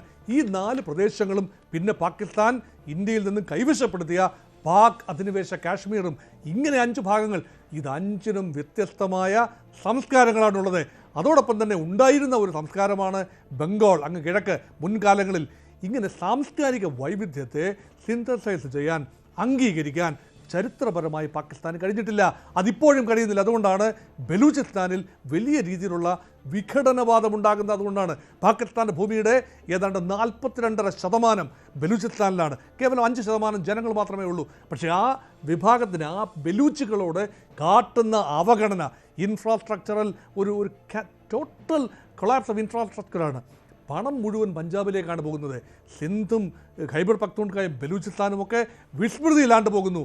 വിഭവങ്ങൾ ചൈന കൊണ്ടുപോകുന്നു. വലിയ രീതിയിലുള്ള മുറവിളിയാണ് ബലൂചിസ്ഥാനിൽ ഉണ്ടായത്. അതുകൊണ്ട് പാകിസ്ഥാൻ സ്റ്റേറ്റ് എന്ന് പറയുന്നത് കേവലം പഞ്ചാബ് മാത്രമായി ഒതുങ്ങുന്നു. ഈ ചിന്ത പാകിസ്ഥാനിൽ എല്ലായിടത്തും വ്യാപകമാണ്. ഒരു യുദ്ധത്തിൻ്റെ അന്തരീക്ഷം ഉണ്ടാകുമ്പോൾ പതിയെ ഈ സബ് നാഷണൽ എലിമെൻറ്റ്സ് തലപൊക്കും. ഇപ്പോൾ തന്നെ ബലൂചിസ്ഥാൻ്റെ കൊറ്റ നഗരത്തിൻ്റെ നിയന്ത്രണം ഏതാണ്ട് പൂർണ്ണമായി ബലൂച്ച് ലിബറേഷൻ ആർമി കൈയടക്കുന്ന അന്തരീക്ഷമുണ്ടായി. അപ്പം മൾട്ടിപ്പിൾ ലെവലിൽ മൾട്ടിപ്പിൾ ഫ്രണ്ടിൽ യുദ്ധം ചെയ്യാൻ ഒരു രാജ്യത്തിനും കഴിയില്ല, ഭാരതത്തിനും കഴിയില്ല, പാകിസ്ഥാനും കഴിയില്ല. വലിയ ബുദ്ധിമുട്ടാണ്. അതുകൊണ്ട് പാകിസ്ഥാന് ബുദ്ധിപൂർവ്വം, പാകിസ്ഥാനെ ആത്മാർത്ഥമായിട്ട് സ്നേഹിക്കുന്ന ചില രാജ്യങ്ങളെങ്കിലും ഉണ്ടെന്ന് മനസ്സിലാക്കുന്നു. അവരുടെ സ്നേഹപൂർവ്വമായ ഒരു പ്രേരണയുണ്ട്. നിങ്ങൾ ഈ മിലിറ്ററി ജനറൽ പറയുന്നത് കേട്ടിരുന്നാൽ, അത് പറയുന്നതനുസരിച്ച് രാഷ്ട്രീയ നേതൃത്വം തുള്ളിയാൽ അവസാനം പഞ്ചാബ് മാത്രം കയ്യിലിരിക്കും, ഒരുപക്ഷെ അതും നഷ്ടപ്പെട്ടേക്കാം. അതുകൊണ്ട് ഇപ്പോൾ വെടിനിർത്തി ഇന്ത്യയുമായി സന്ധി ചെയ്ത് പോകുന്നതാണ് നല്ലത്. ചില നീക്കുപോക്കുകൾ വേണ്ടിവരും. ആ നീക്കുപോക്കെന്ന് പറഞ്ഞാൽ പ്രകടമായി ഇനി ഭീകരന്മാരെ വളരാൻ അനുവദിക്കരുത്. അതുകൊണ്ട് ഇതുവരെയുള്ള ക്യാമ്പുകളെല്ലാം അടച്ചുപൂട്ടി സ്വസ്ഥമായിട്ട് ഇന്ത്യക്ക് കൈകൊടുത്ത് സമാധാനമായി ജീവിക്കൂ. അതുകൊണ്ട് ഇന്ത്യ വളരെ വ്യക്തമായി പോളിസി പറയുകയാണ്, ഞങ്ങൾ ആക്രമിക്കും, ഇനിയും ആക്രമിക്കും, ചുൻകർ മാരേഗ എന്ന് പ്രധാനമന്ത്രി പറയുന്നതും ആഭ്യന്തരമന്ത്രി പറയുന്നതും എന്തുകൊണ്ടാണ്? തെരഞ്ഞു പിടിച്ച് ആക്രമിക്കും. കഴിഞ്ഞ 10 വർഷമായി വലിയ മാറ്റമാണ്. നയതന്ത്ര തലത്തിൽ മാത്രമല്ല, നമ്മുടെ ഓപ്പറേഷണൽ ഡൈനമിക്സിലും വലിയ മാറ്റമാണ്. പാകിസ്ഥാൻ്റെ ഉള്ളിൽ കടന്നു കയറി, ഏത് രാജ്യത്തിൻ്റെയും ഉള്ളിൽ കടന്നു കയറി, അത് കാനഡയാണെങ്കിലും ബ്രിട്ടൻ ആണെങ്കിലും അമേരിക്കയാണെങ്കിലും അവിടെ ഇന്ത്യൻ താല്പര്യങ്ങളെ സംരക്ഷിക്കുന്ന ശക്തികളുണ്ട്. നമ്മളൊരു വൻ ശക്തി, അതായത് ഇസ്രായേലിൻ്റെയും അമേരിക്കയുടെയും ഒക്കെ ഒരു പൊതു ഡൈനമിക്സാണ്. അതായത് അവർ തേടുന്ന ആ രാജ്യത്തിൻ്റെ ദേശീയ സുരക്ഷ അപകടപ്പെട്ടാൽ അതിന് കാരണക്കാരാകുന്നവർ ഏത് മാളത്തിൽ, ഏത് മടയിൽ പോയി ഒളിച്ചാലും അവിടെ കടന്നു ചെന്ന് അവരെ വകവരുത്തുകയോ അല്ലെങ്കിൽ അവർ വകവരുത്തപ്പെടുന്നു എന്ന് ഭീകരത തുടർന്നാൽ അത് രാജ്യത്തിനെതിരായ യുദ്ധമായിട്ട് തന്നെ ഇന്ത്യ കാണും എന്നുള്ള മുന്നറിയിപ്പാണ് ഇന്ത്യ ഇന്ന് നൽകിയത്. ഇപ്പോൾ മനു ഭരത് ന്യൂസ് ഡെസ്കിൽ നിന്ന് ചേരുകയാണ്. മനു, വെടിനിർത്തൽ പ്രഖ്യാപനത്തിന് ശേഷം ഇതുവരെ എന്തെല്ലാം പ്രതികരണങ്ങൾ പുതുതായിട്ട് വന്നിട്ടുണ്ട് രാജ്യത്തിനകത്തു നിന്നും പുറത്തു നിന്നും? എസ് മഞ്ജുഷ, ഏറ്റവും സുപ്രധാനമായത് ആന്റണിയോ ഗുട്ടറസിൻ്റെ പ്രതികരണമാണ്. എല്ലാവരും സന്തോഷം, ആഗോള സമൂഹം സന്തോഷം രേഖപ്പെടുത്തുന്നു എന്നതാണ്. അല്ലെങ്കിൽ വെടിനിർത്തൽ പ്രഖ്യാപിക്കുന്നു എന്നത് ഒരു സമാധാനത്തിലേക്കുള്ള സൂചന എന്നത് എല്ലാവരും ഹർഷാരവത്തോடு തന്നെയാണ് സ്വാഗതം ചെയ്യുന്നത്. ഒപ്പം ഈ സീസ് ഫയർ നിലവിൽ വന്നതോടുകൂടി ഇന്ത്യയിലെ പലയിടങ്ങളിലുമുള്ള ബ്ലാക്ക് ഔട്ടുകൾ ക്യാൻസൽ ചെയ്തുകൊണ്ടുള്ള ഉത്തരവ് വരുന്നു. സംഗൂറിൽ കടകൾ തുറന്നതിൻ്റെ വിവരങ്ങൾ പുറത്തു വരുന്നു. കപൂർത്തലയിൽ അതോടൊപ്പം അവിടെ ജില്ലാ അഡ്മിനിസ്ട്രേഷൻ മുമ്പുണ്ടായിരുന്ന എല്ലാ റെസ്ട്രിക്ഷൻസും ക്യാൻസൽ ചെയ്തു എന്ന് പറയുന്നുണ്ട്. ഹോഷിയാർപൂരിൽ റെസ്ട്രിക്ഷൻ ഓർഡേഴ്സ് എല്ലാം സസ്പെൻഡ് ചെയ്തതായി അവിടുത്തെ ഡിസ്ട്രിക്ട് കളക്ടർ വ്യക്തമാക്കുന്നു. അങ്ങനെ രാജ്യത്തിൻ്റെ പല ഇടങ്ങളിൽ ഉള്ള ഈ നിയന്ത്രണങ്ങൾ ഉണ്ടായിരുന്നതെല്ലാം മാറുകയാണ്. ബ്ലാക്ക് ഔട്ടുകൾ മാറുന്നു എന്ന വിവരങ്ങൾ വരുന്നു. പക്ഷേ ചില ചോദ്യങ്ങൾ ഇനി അവശേഷിക്കുന്നുണ്ട്. ഇൻഡസ് വാട്ടർ ട്രീറ്റി എങ്ങനെ ആകും എന്ന ചോദ്യത്തിന് അത് വിൽ റിമെയിൻ ഇൻ അബെയൻസ് എന്നാണ് എക്സ്റ്റേണൽ അഫയേഴ്സ് മിനിസ്റ്റർ പറയുന്നത്. അപ്പോൾ സിന്ധു നദീ ജല കരാർ ഇപ്പോഴും അത് പൂർണ്ണമായും വീണ്ടും നടപ്പിലാക്കും എന്ന ഒരു കാര്യം അല്ലെങ്കിൽ അങ്ങനെ ഒരു പ്രഖ്യാപനം വരുന്നില്ല. അത് അനിശ്ചിതത്വത്തിൽ തന്നെ തുടരുന്നു. പാകിസ്ഥാനെ സംബന്ധിച്ചിടത്തോളം അതിന് മറ്റൊരു ചർച്ച നടത്തി വിട്ടുവീഴ്ചകൾക്ക് തയ്യാറാകേണ്ടി വരും. അപ്പോൾ നദീജല കരാർ അപ്പോൾ തൽക്കാലം അംഗീകരിക്കാതെ റദ്ദ് ആയ തലത്തിൽ തന്നെ നിൽക്കുന്നു. ബർണാലയിലും ബാർമറിലും ഹോഷിയാർപൂരിലും എല്ലാം റെസ്ട്രിക്റ്റീവ് ഓർഡറുകൾ ക്യാൻസൽ ചെയ്തു എന്ന വിവരങ്ങൾ വരുന്നു. മറ്റ് ഒരു പ്രധാന വിഷയം ഈ പാകിസ്ഥാൻ വിസകൾ, ഷോർട്ട് ടേം വിസയൊക്കെ ഉള്ള ആളുകൾ ഇവിടെ വന്ന് പോയിരുന്നു. അവരുടെ കാര്യത്തിൽ എന്ത് തീരുമാനം എടുക്കുമെന്നൊരു ചോദ്യം ഉയർന്നിരുന്നു. അത് തൽക്കാലം ആ ബാൻ തുടരും എന്നാണ് പറയുന്നത്. ഇതിന് ഇടയിൽ പല അഡ്മിനിസ്ട്രേഷനുകളും ജില്ലാ അഡ്മിനിസ്ട്രേഷൻ, തദ്ദേശ സ്ഥാപനങ്ങളൊക്കെ വ്യക്തമാക്കുന്ന ഒരു പ്രധാന കാര്യം, ഇനി ഒരു സ്വകാര്യ ഡ്രോണുകളോ മറ്റോ കുറച്ചു കാലത്തേക്ക് അനാവശ്യമായി പറത്തുന്ന നടപടികൾ സ്വീകരിക്കരുത്. അത് പ്രശ്നങ്ങൾ സൃഷ്ടിക്കും. അതുകൊണ്ട് സിവിലിയൻ ഡ്രോണുകൾ പെർമിറ്റ് ചെയ്യില്ല എന്ന് വ്യക്തമാക്കിയിരിക്കുന്നു. പഞ്ചാബിൽ, ബട്ടിൻഡയിൽ, രാജസ്ഥാനിൽ ഒക്കെ അതുപോലെ ഉള്ള തീരുമാനങ്ങൾ പുറത്തു വരികയാണ്. പീസ് എസൻഷ്യൽ എന്ന് പറയുന്നു Shashi Tharoor. Lesson taught to terrorist എന്ന തീവ്രവാദികൾക്ക് കൃത്യമായ ഒരു പാഠം നൽകാൻ ഈ സമയം ഇന്ത്യക്ക് കഴിഞ്ഞു എന്നത് വലിയ അംഗീകാരമായി തന്നെ നിലനിൽക്കുന്നു. അതേസമയം സമാധാനത്തിന് ഉള്ള ആ പ്രതിജ്ഞാബദ്ധത അടിവരയിട്ട് തെളിയിക്കാൻ ആഗോള ജനതയ്ക്ക് മുന്നിൽ ഇന്ത്യക്ക് കഴിഞ്ഞു. പക്ഷേ തീവ്രവാദത്തിനെതിരെ സന്ധിയില്ലാത്ത ഒരു നിലപാടാണ് ഇന്ത്യക്ക് ഉള്ളത് എന്ന കാര്യം വ്യക്തമാക്കുന്നു. അപ്പോൾ ആ ഒരു സൂചന ആഗോള സമൂഹത്തിന് ഒരു വലിയ സന്ദേശമായി നിലനിൽക്കുന്നു. ഏതായാലും സംഘർഷം അയയുന്നു എന്നത് വലിയ ഒരു അല്ലെങ്കിൽ സംഘർഷമായിരുന്നു എന്നത് വലിയ ആശ്വാസമാകുന്നു. പലയിടങ്ങളിലും കടകൾ തുറക്കുന്നു. സാധാരണ ജനജീവിതത്തിലേക്ക് ഇന്ത്യ അതിവേഗം മടങ്ങുന്നു. ശരി മനു ഭരത്, കൂടുതൽ വിവരങ്ങൾക്കായി വീണ്ടും വിളിക്കാം. മോഹൻ ബഗീസ്, പൊതുവേ എല്ലാവരും സ്വാഗതം ചെയ്തിരിക്കുകയാണ്. ഇവിടെ ഇന്ത്യയുടെ വെടിനിർത്തൽ ഭീകരതയ്ക്കെതിരെയും ഭീകരർക്കെതിരെയുമല്ല, പാകിസ്ഥാനുമായിട്ടുള്ള വെടിനിർത്തലാണ് ഇപ്പോൾ വന്നിരിക്കുന്നത്, അല്ലേ? അല്ല, ഔപചാരികമായി പറയുമ്പോൾ പാകിസ്ഥാൻ എന്ന രാജ്യവുമായി ഉള്ള വെടിനിർത്തലാണ്. വെടി എന്ന് പറയുന്നത് ഔപചാരികമായ യുദ്ധപ്രഖ്യാപനം ഒന്നും നടന്നിട്ടില്ല. അനൗപചാരികമായി സംഭവിച്ച അങ്ങോട്ടും ഇങ്ങോട്ടൊക്കെയുള്ള ആക്രമണങ്ങൾ പൂർണ്ണമായി ഹോൾട്ട് ചെയ്തിരിക്കുന്നു. ഇനിയിപ്പോൾ വരേണ്ടത്, നേരത്തെ ഇവിടെ സൂചിപ്പിച്ചതുപോലെ, ഇനി വരേണ്ടത് 2-3 കാര്യത്തിലെ തീരുമാനമാണ്. അതിന് വിവിധ റൗണ്ട് ചർച്ചകൾ ഉണ്ടാകേണ്ടിയിരിക്കുന്നു. ഈ ഏറെ വർഷങ്ങൾക്ക് മുമ്പ് വെക്കപ്പെട്ട ഉഭയകക്ഷി ചർച്ചകൾ പുനരാരംഭിക്കണം. അത് സാധിക്കണമെങ്കിൽ സിംല കരാറിൽ നിന്നും പാകിസ്ഥാൻ ഏകപക്ഷീയമായി പിന്മാറിയത് പുനഃസ്ഥാപിച്ചെങ്കിൽ മാത്രമേ ഉഭയകക്ഷി അടിസ്ഥാനത്തിൽ നമുക്ക് പാകിസ്ഥാനുമായി സംസാരിക്കാനാവൂ. അതുമാത്രമല്ല, പാകിസ്ഥാൻ്റെ നേതൃത്വം ആരെയെന്ന് പാകിസ്ഥാൻ വ്യക്തമായി ഡിഫൈൻ ചെയ്യേണ്ടി വരും. സൈന്യം നിയന്ത്രിക്കുന്ന ഒരു അന്തരീക്ഷത്തിൽ ഭാരതത്തിന് എങ്ങനെയാണ് പാകിസ്ഥാൻ്റെ രാഷ്ട്രീയ നേതൃത്വവുമായി സംസാരിക്കാനാവുക? അപ്പോൾ പാകിസ്ഥാൻ ചില സ്ട്രക്ചറൽ അഡ്ജസ്റ്റ്മെൻറ്റുകൾക്ക് വിധേയമാകേണ്ടി വരും. 1. 2, നദീജല കരാർ എന്ന് പറയുന്നത് ഒരു വലിയ ബെയ്റ്റാണ്. ആ കരാറിൽ നിന്നും ഇന്ത്യ ഇപ്പോൾ മരവിപ്പിച്ചതേ ഉള്ളൂ, പിൻവാങ്ങിയിട്ടുണ്ടെന്ന് പറയാനാവില്ല. ഇന്ത്യ മരവിപ്പിച്ചിരിക്കുന്നു അനിശ്ചിതകാലത്തേക്ക്. അത് പുനരുജ്ജീവിപ്പിക്കണമെങ്കിൽ 1960 കരാറിൻ്റെ പ്രൊവിഷൻസ് വീണ്ടും ഓർഡറിലാക്കണമെങ്കിൽ വീണ്ടും ചർച്ച നടത്തേണ്ടി വരും. ആ ചർച്ച സമയത്താണ് ചില ഉറപ്പുകൾ ഇന്ത്യ രേഖാമൂലം ആവശ്യപ്പെടും. അതിൽ പ്രധാനപ്പെട്ടതാണ് നേരത്തെ നാം സൂചിപ്പിച്ച 2 കാര്യങ്ങൾ. പാകിസ്ഥാൻ്റെ മണ്ണ് ഭീകരതയുടെ താവളമായി ഒരുക്കി കൊടുക്കാൻ പാടില്ല. അത് വ്യക്തമായ ഉറപ്പുകൾ ഉണ്ടെങ്കിൽ മാത്രമേ ഒരുപക്ഷെ ജലം വിട്ടുകൊടുക്കാൻ ഭാരതം തയ്യാറാവൂ. അതുകൊണ്ട് ആ രീതിയിലേക്ക് നെഗോസിയേറ്റിംഗ് ടേബിളിലേക്ക് പാകിസ്ഥാനെ കൊണ്ടുവരികയും മോളിഫൈ ചെയ്തെടുക്കുകയും ഭയപ്പെടുത്തിയെടുക്കുകയും ഒക്കെ ചെയ്യാനുള്ള ഒന്നാന്തരം അവസരമാണ് കൈവന്നിരിക്കുന്നത്. ഇനിയും എന്തെങ്കിലും സാഹസം കാട്ടാനാണ് സൈനിക നേതൃത്വം തുനിയുന്നതെങ്കിൽ ഈ 4 ദിവസത്തെ ഓർമ്മ പാകിസ്ഥാനുള്ള കാലത്തോളം പാകിസ്ഥാനിലെ സൈനിക മേധാവിക്ക് എന്ത് സംഭവിച്ചു എന്ന കാര്യത്തിൽ ഇപ്പോഴും ഒരു സംശയം നിലനിൽക്കുന്നുണ്ട്. അസീം മുനീറിന്റെ കാര്യത്തിൽ, അല്ലേ? അസീം മുനീറിന്റെ കാര്യത്തിൽ അസീം മുനീറിനെ പുറത്താക്കിയെന്ന മട്ടിലുണ്ടായിരുന്ന വാർത്തകൾ അത് പൂർണ്ണമായും ശരിയല്ല. അസീം മുനീർ രാഷ്ട്രീയ നേതൃത്വവുമായി സംസാരിക്കുന്ന ചിത്രങ്ങളൊക്കെ കഴിഞ്ഞ ദിവസം വെളിയിൽ വന്നു. അതുകൊണ്ട് അസീം മുനീറിന്റെ സ്റ്റേച്ചർ ഇനി എന്തായിരിക്കും? Role of the military general needs to be redefined. മുടിചൂടാമന്നായി ഇനി എങ്ങനെ കരുതാനാകുമോ രാഷ്ട്രീയ നേതൃത്വം? ഇനി ഒരു കാര്യം ശ്രദ്ധിക്കണം, പാകിസ്ഥാൻ്റെ പ്രതിപക്ഷത്തുള്ള ഇമ്രാൻഖാനെ ഉൾപ്പെടെ കോൺഫിഡൻസ് എടുത്ത്, ഇമ്രാൻഖാനാണ് ജനകീയ പിന്തുണ എന്ന് ഓർക്കണം. അതൊരു ഡിഫാക്റ്റോ കാര്യമാണ്. തെരഞ്ഞെടുപ്പിൽ നമ്മൾ കണ്ടതാണ്. ഇമ്രാൻ്റെ പാർട്ടിയെ വിലക്കിയിട്ട് പോലും, മത്സരത്തിൽ നിന്നും ഒഴിവാക്കിയിട്ട് പോലും ഇമ്രാൻ നിർത്തിയ സ്വതന്ത്ര കാൻഡിഡേറ്റ് 85ഓളം പേര് ജയിച്ചു വന്നു. അവരാണ് സിംഗിൾ ലാർജസ്റ്റ് ഫോഴ്സ്. പിന്നെ പ്രധാനപ്പെട്ട 2 റൈവൽസ്, പാകിസ്ഥാൻ പീപ്പിൾസ് പാർട്ടിയും പാകിസ്ഥാൻ മുസ്ലിം ലീഗും ഒരുമിച്ച് വന്ന് ഭരണം പങ്കിടാൻ വേണ്ടി മാത്രമായി സൈന്യത്തിൻ്റെ ഒത്താശയോടുകൂടി തട്ടിക്കൂട്ടിയെടുത്തൊരു ഗവൺമെൻറ്റാണ് ഷഹബാസ് ഷെരീഫിൻ്റെ ഗവൺമെൻറ്. അത് ജനകീയ ഗവൺമെൻറ് അല്ല. രാഷ്ട്രീയമായി ഒരു ധാരണയുണ്ടാകണം. ഇനി മുതൽ സൈന്യം രാഷ്ട്രീയ വ്യവസ്ഥയിൽ അനാവശ്യമായി ഇടപെടാൻ പാടില്ല. സൈന്യത്തിൻ്റെതായ റോൾ പ്രൊഫഷണൽ വൽക്കരിക്കപ്പെടണം സൈന്യം.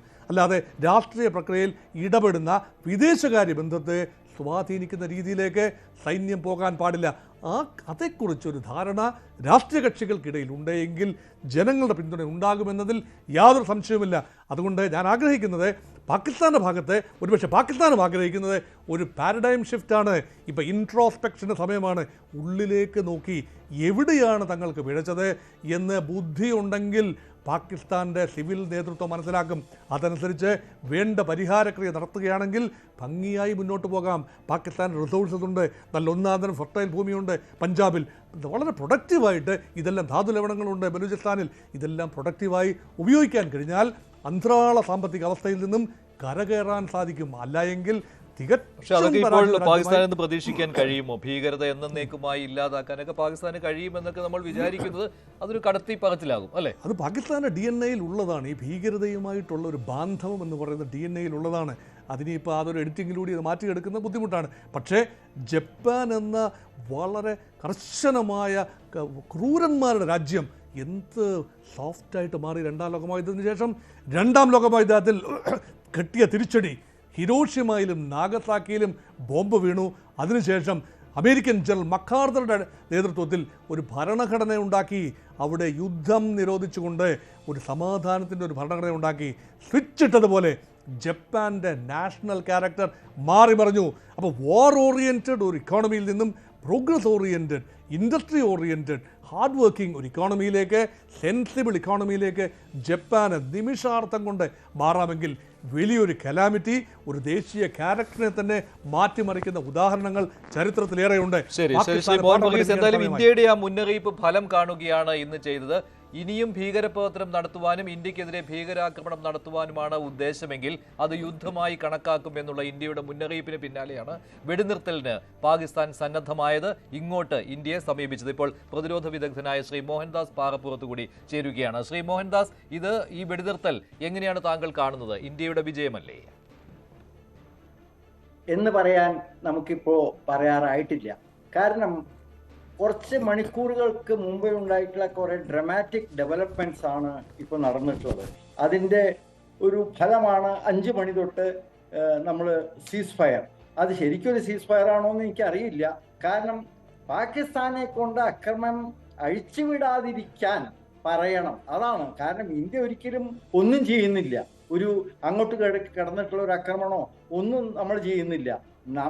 നമ്മൾ ഉപരോധിക്കുകയാണ്. പാകിസ്ഥാന്റെ അക്രമം നമ്മൾ ഉപരോധിക്കുകയാണ്, തടയുകയാണ് ചെയ്യുന്നത്. അപ്പൊ ഈ സീസ് ഫയർ എന്ന് പറയുന്നത് നമ്മളും ശരിക്കും അറ്റാക്ക് തുടങ്ങിക്കഴിഞ്ഞാൽ മാത്രമേ അതിനൊരു സീസ് ഫയർ എന്നുള്ളത് ഒരു പ്രഖ്യാപിക്കാൻ പറ്റുള്ളൂ. കാരണം നമ്മൾ സീസ് ഫയർ എന്ന് പറയുന്നത് നമ്മളൊന്നും ചെയ്യുന്നില്ല, അവർ ചെയ്യുന്നില്ലാത്ത നമ്മളൊന്നും ചെയ്യുന്നില്ല. നമ്മൾ ഏകപക്ഷീയമായിട്ട് നമ്മൾ എവിടെയും അവരുടെ അതിർത്തിയിൽ പോയിട്ടോ അവരുടെ ഭൂമിയിലോ പോയിട്ടോ എവിടെയും നമ്മളൊന്നും ചെയ്യുന്നില്ല. എന്തുകൊണ്ട് നമുക്കത് ചെയ്യേണ്ടി വന്നു? നമുക്ക് ഇന്ത്യ മിസൈൽ തൊടുത്തു വിടേണ്ടി വന്നു. കാരണം ഇവിടുന്ന് ലേ തൊട്ട് കച്ച് വരെ ഇന്ന് കാലത്തൊക്കെ സംഭവിച്ചത് എത്രയോ മിസൈലുകൾ, എത്രയോ ഡ്രോണുകൾ പാകിസ്ഥാൻ വിട്ടുകഴിഞ്ഞു. അപ്പോൾ അതിനെ പ്രതിരോധിക്കേണ്ടത് നമ്മുടെ കടമയാണത്. അപ്പോൾ ഒരു സീസ് ഫയർ എന്ന് പറഞ്ഞാൽ നമ്മളും യുദ്ധത്തിലേക്ക് കിടക്കുകയാണെങ്കിൽ മാത്രമേ 2 രാജ്യങ്ങൾ തമ്മിലുള്ള ഒരു യുദ്ധ പ്രഖ്യാപനമായിട്ട് മാറുന്നുള്ളൂ. നമുക്ക് എവിടെയാണ് യുദ്ധ പ്രഖ്യാപനത്തിന്റെ ആവശ്യം? നമ്മൾ ഒന്നും ചെയ്തിട്ടില്ല, ഇതേവരെ ഒന്നും ചെയ്തിട്ടില്ല. കാരണം അവരെപ്പോ നിർത്തുന്നോ നമ്മൾ ശാന്താണ്. അവരുടെ ഈ അതിർത്തി പ്രദേശങ്ങളിൽ അവര് നിരന്തരമായിട്ട് ഡ്രോണുകളിലൂടെ മിസൈൽ കൊണ്ടുവരുമ്പോൾ നമ്മളതിനെ വെറുതെ തടുക്കുന്നു എന്ന് മാത്രമേ ഉള്ളൂ. അപ്പൊ സീസ് ഫയർ എന്ന് പറയുന്നത് അവരെ കൊണ്ട്, പാകിസ്ഥാനെ കൊണ്ട് ചെയ്യിപ്പിക്കുകയാണ് ആദ്യം വേണ്ടത്.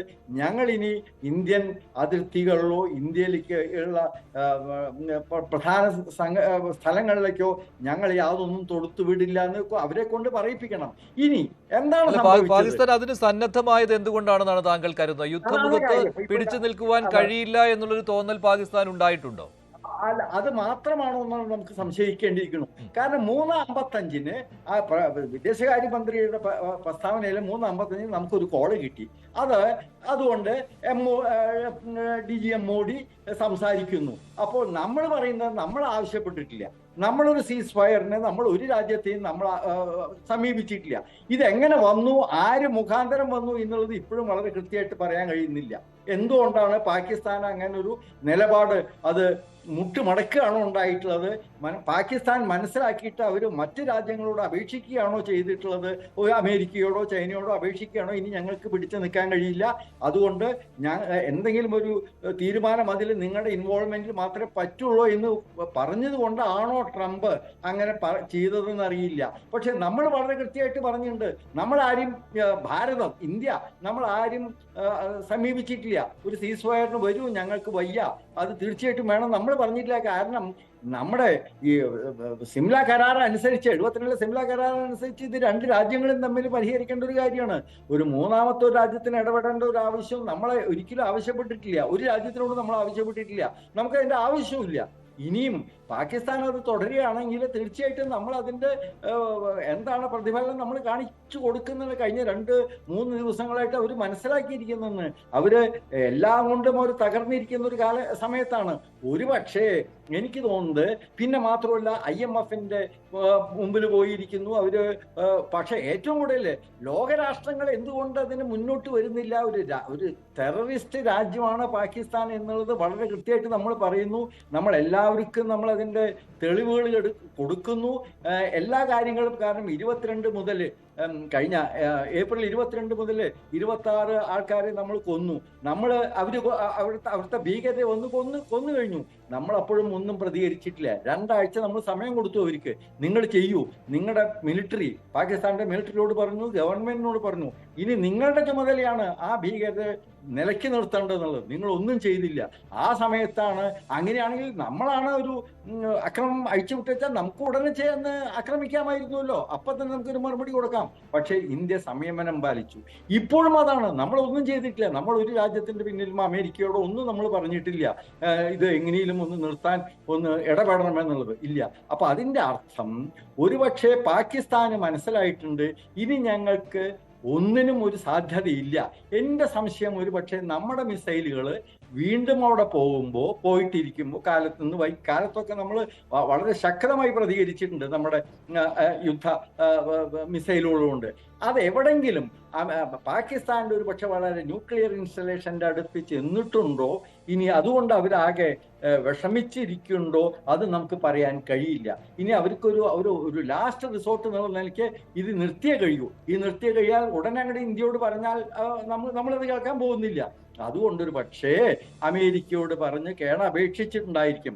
അതുകൊണ്ടാണല്ലോ അതിന് 2 ദിവസം മുമ്പ് എന്താ പ്രസിഡന്റ് പറഞ്ഞിട്ടുള്ള, വൈസ് പ്രസിഡന്റ് പറഞ്ഞിട്ടുള്ള this is not our business എന്നവർ വളരെ കൃത്യമായിട്ട് പറഞ്ഞു.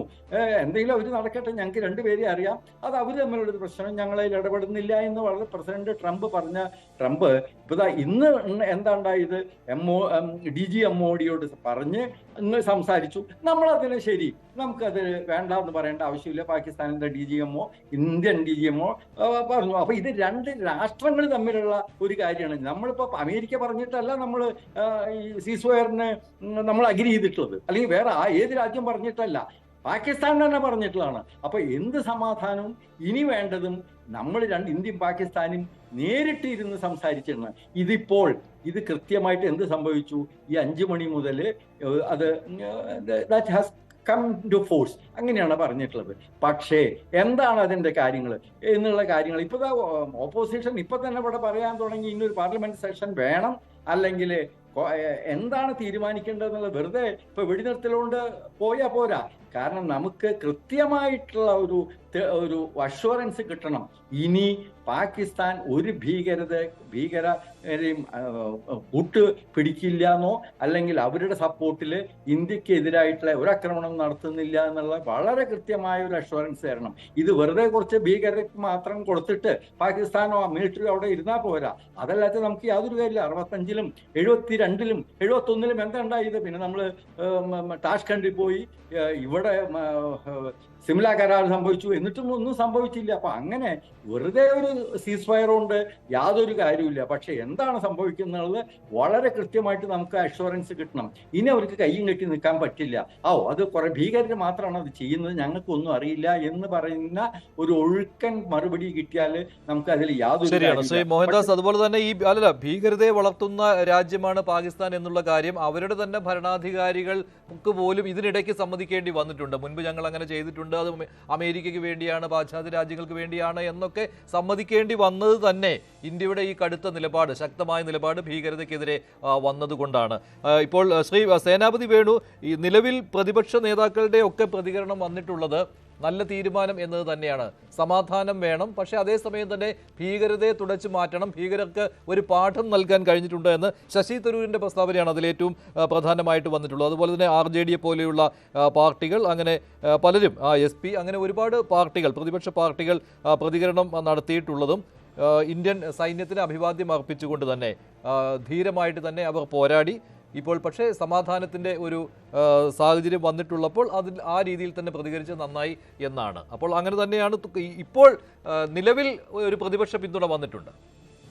തീർച്ചയായിട്ടും മഞ്ജുഷ, നമ്മൾ ഗാന്ധിജിയുടെ നാടല്ലേ, നമ്മൾ അഹിംസ ലോകത്തിന് പകർന്നു കൊടുക്കുന്നത്. പക്ഷെ നമ്മളെ ജീവിക്കാൻ അനുവദിക്കാതെ വന്നു കഴിഞ്ഞപ്പോൾ ഇപ്പൊ ഇന്നലെ എന്താണ് സീസ് ഫയർ, മോഹൻദാസ് സാർ പറഞ്ഞ അതിനോട് ഞാൻ കൂട്ടി പറയാൻ ആഗ്രഹിക്കുന്നു. ഇന്നലെ നമ്മുടെ അംബാല കാൻഡ്, അതുപോലെ തന്നെ ബട്ടിണ്ട സൈനിക ക്യാമ്പുകൾക്കൊക്കെ നേരെ ഇവരുടെ ഡ്രോൺ ആക്രമണം ഉണ്ടായി. അതിന് തക്കതായ തിരിച്ചടി അങ്ങോട്ട് ചെന്നതോടുകൂടിയാണ് അവരുടെ സ്കർദു ഉൾപ്പെടെയുള്ള വിമാനത്താവളങ്ങൾ ഒക്കെ തീരുന്ന ഒരു സ്ഥിതിവിശേഷം വന്നതോടുകൂടിയാണ് അവര് അക്ഷരാർത്ഥത്തിൽ അവര് പ്രേരിപ്പിച്ചതായിരിക്കാം ട്രംപിനെ. അല്ലാതെ വേറെ ട്രംപ് ഇപ്പൊ പ്രത്യേകിച്ച് ഇവിടെ വന്നിങ്ങനെ ഒരു സമാധാന ചർച്ചയൊന്നും നടത്തേണ്ട ആവശ്യമില്ല. സമാധാനം വേണം എന്നുള്ളത് പാകിസ്ഥാനെ സംബന്ധിച്ച് അവരുടെ ഒരു ആവശ്യമായി. ഞാൻ ഒരു കാര്യം കൂടി ഈ ചർച്ചയിൽ പറയാൻ ആഗ്രഹിക്കുകയാണ്. 92-ൽ നമ്മുടെ 196 ആളുകളെ ബോംബ് വെച്ച് കൊന്ന ദാവൂദ് ഇബ്രാഹിം കറാച്ചിയിലെ കന്റോൺമെന്റിന് പിന്നിൽ ഇപ്പോഴും പാകിസ്ഥാൻ സേനയുടെ സംരക്ഷണത്തിൽ കഴിയുന്നു. ഗവൺമെന്റ് ഒരു മിസൈൽ അങ്ങോട്ട് കൂടി വിടണം. അതല്ല എങ്കിൽ ഈ സീസ് ഫയർ തന്നെ ഇനി അങ്ങോട്ടുള്ള ചർച്ചകൾ, ഡയറക്ടർ ജനറൽ ഓഫ് മിലിറ്ററി ഓപ്പറേഷനുമായിട്ടുള്ള ചർച്ചകൾ നടക്കുമ്പോൾ യാക്കൂബ് മേമാൻ മാത്രം പോരാ, ദാവൂദ് ഇബ്രാഹിം കൂടി ഇന്ത്യയിലേക്ക് കൊണ്ടുവന്ന് അന്നത്തെ നിരപരാധികളുടെ ചോരയ്ക്ക് പകരം ചോദിക്കാനുള്ള അവസരം. 92-ന് ശേഷം കാലം ഒരുപാടായെങ്കിലും അവരുടെ ഒന്നും വേദനയും മുറിവും ഇതുവരെയും ഉണങ്ങിയിട്ടില്ല. ഇന്നലെ ഒരു അഗ്നിവീർ കൊല ചെയ്യപ്പെട്ടു. സാധു മുരളി നായിക്, 24 വയസ്സേ ഉള്ളൂ, 3-4 വർഷത്തെ സർവീസേ ഉള്ളൂ. നമുക്ക് വേണ്ടി ഞാനും നിങ്ങളും ഒക്കെ ഇവിടെ സുരക്ഷിതരായിട്ടിരുന്ന് വർത്തമാനം പറയുന്നത് അവർ അതിർത്തിയിൽ ഈ തോക്കും പിടിച്ച് നിൽക്കുന്നതാണ്. അവർക്ക് മുമ്പിൽ ഈ രാജ്യം ആദരവ് അല്ലെങ്കിൽ ശിരസ് നമിക്കുമ്പോൾ ഈ രാജ്യത്തെ നിരപരാധികളെ കൊല ചെയ്ത ദാവൂദ് ഇബ്രാഹിമിനെ പോലുള്ള ഭീകരരെ കൂടി ഇങ്ങോട്ട് കൊണ്ടുവരാനുള്ള ഒരവസരമായിട്ട് ഇതിനെ ഗവൺമെന്റ് മാറ്റണം. ഏതായാലും പാകിസ്ഥാൻ നമ്മുടെ മുമ്പിൽ 47-ലെ തന്നെ ചരിത്രം ആവർത്തിക്കുന്നു, 65-ലെ ചരിത്രം ആവർത്തിക്കുന്നു, 71-ലെ വലിയ അവരുടെ പരാജയത്തിന്റെ ചരിത്രം ആവർത്തിക്കുന്നു, 99-ലെയും സ്ഥിതി. ചരിത്രം 2025-നെ കൂടി ചരിത്രത്തിൽ എഴുതും. പാകിസ്ഥാൻ അവരുടെ വിഡ്ഢിത്തം കൊണ്ട് അല്ലെങ്കിൽ അവരുടെ അമിതമായ ആവേശം കൊണ്ട് ഇന്ത്യയിൽ ഭീകരന്മാരെ കയറ്റിവിടാനും അതുവഴി അവർക്ക് വലിയ തിരിച്ചടി കിട്ടുകയും, ഞാൻ ആദ്യം പറഞ്ഞത് വീണ്ടും ആവർത്തിക്കുന്നു, ഇന്ത്യയുടെ മണ്ണിൽ എന്നേക്കുമായി ഈ ഭീകരവാദം, അതിനെ ഹിന്ദിയിൽ ഒരു വാക്കുണ്ട്, ജഡ്സെ നികാൽന, വേരോടെ പിഴുതെടുക്കുക. അതൊരു സൈനിക ഭാഷയിൽ പറഞ്ഞാൽ അത് ചെയ്യുവാൻ നമ്മുടെ സൈന്യത്തിന് കഴിയും എന്നുള്ള കാര്യത്തിൽ തർക്കമില്ല. ഏതായാലും ഒരിക്കൽ കൂടി പഴയ ഒരു സൈനികൻ എന്ന നിലയിൽ ഇപ്പോൾ ഈ സേവനമനുഷ്ഠിക്കുന്ന അല്ലെങ്കിൽ ഈ പ്രവർത്തനങ്ങൾക്ക് നേതൃത്വം കൊടുത്ത മുഴുവൻ സൈനിക ഉദ്യോഗസ്ഥർക്കും ഞാൻ വീണ്ടും ഒരു ബിഗ് സല്യൂട്ട് കൊടുക്കുകയാണ്. നമ്മുടെ രാജ്യം പുതിയൊരു ചരിത്രത്തിലേക്ക് നീങ്ങിയ, നമ്മൾ 5 ട്രില്യൺ ഇക്കോണമിയിലേക്ക് പോകുന്ന ഒരു രാജ്യം, നമുക്കിനിയിപ്പോൾ തോക്കുമായിട്ടൊന്നും നടക്കാൻ പറ്റില്ല. പക്ഷേ ഒരു സൈനിക ഇടിയമുണ്ട്, അത് മറ്റൊന്നുമല്ല, prepare if you want peace prepare for a war. നിങ്ങൾക്ക് സമാധാനം ആവശ്യമെങ്കിൽ നിങ്ങൾ യുദ്ധത്തിന് തയ്യാറായിക്കൊള്ളുക. ഇതിൽ കേന്ദ്ര സർക്കാർ എടുത്തിരിക്കുന്ന നിലപാടും അത് പഴുതുകളില്ലാത്തൊരു നിലപാട് തന്നെയായിരുന്നല്ലോ. ശ്രീ സേനാപതി വേണു ആദ്യം കാത്തിരിക്കുകയായിരുന്നു. ഈ ഭീകരാക്രമണത്തിൽ പാകിസ്ഥാന്റെ നിലപാട് എന്തായിരിക്കും, ഭീകരർക്കെതിരെ എന്ത് നിലപാട് പാകിസ്ഥാൻ സ്വീകരിക്കുമെന്ന് സസൂക്ഷ്മം ഇന്ത്യ വിലയിരുത്തുകയായിരുന്നു. പക്ഷേ പാകിസ്ഥാന്റെ ഭാഗത്തുനിന്ന് ഒന്നും സംഭവിച്ചില്ല. തെളിവുകൾ അവർ വീണ്ടും ആവശ്യപ്പെടുകയാണ് ഉണ്ടായത്, മുൻപത്തെ ഭീകരാക്രമണങ്ങൾ ഒക്കെ പോലെ തന്നെ. അപ്പോൾ 15-ാമത്തെ ദിവസം ഇന്ത്യ തിരിച്ചടിക്കുകയാണ് ചെയ്തത്. അതും കൃത്യമായി പ്രസിഷൻ അറ്റാക്കിംഗ് ആണല്ലോ.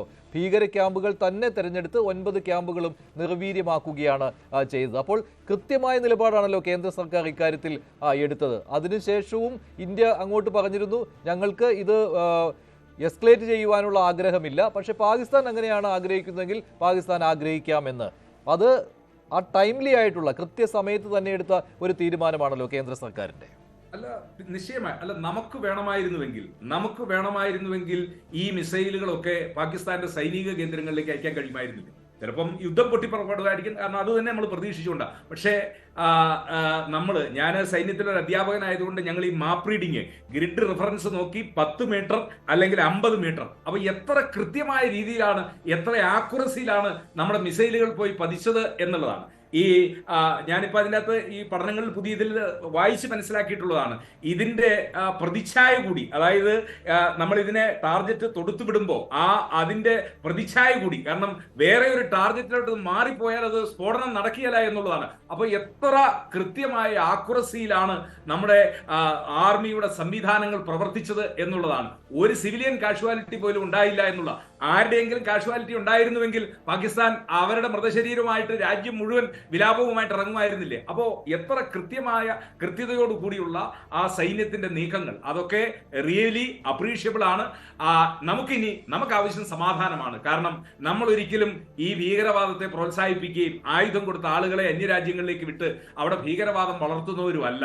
നമുക്ക് വേണ്ടത് സമാധാനമാണ്. ആ സമാധാനം 2025-ൽ ആ സമാധാനത്തിന് ഇതാ വീണ്ടും വഴി തുറന്നിരിക്കുന്നു.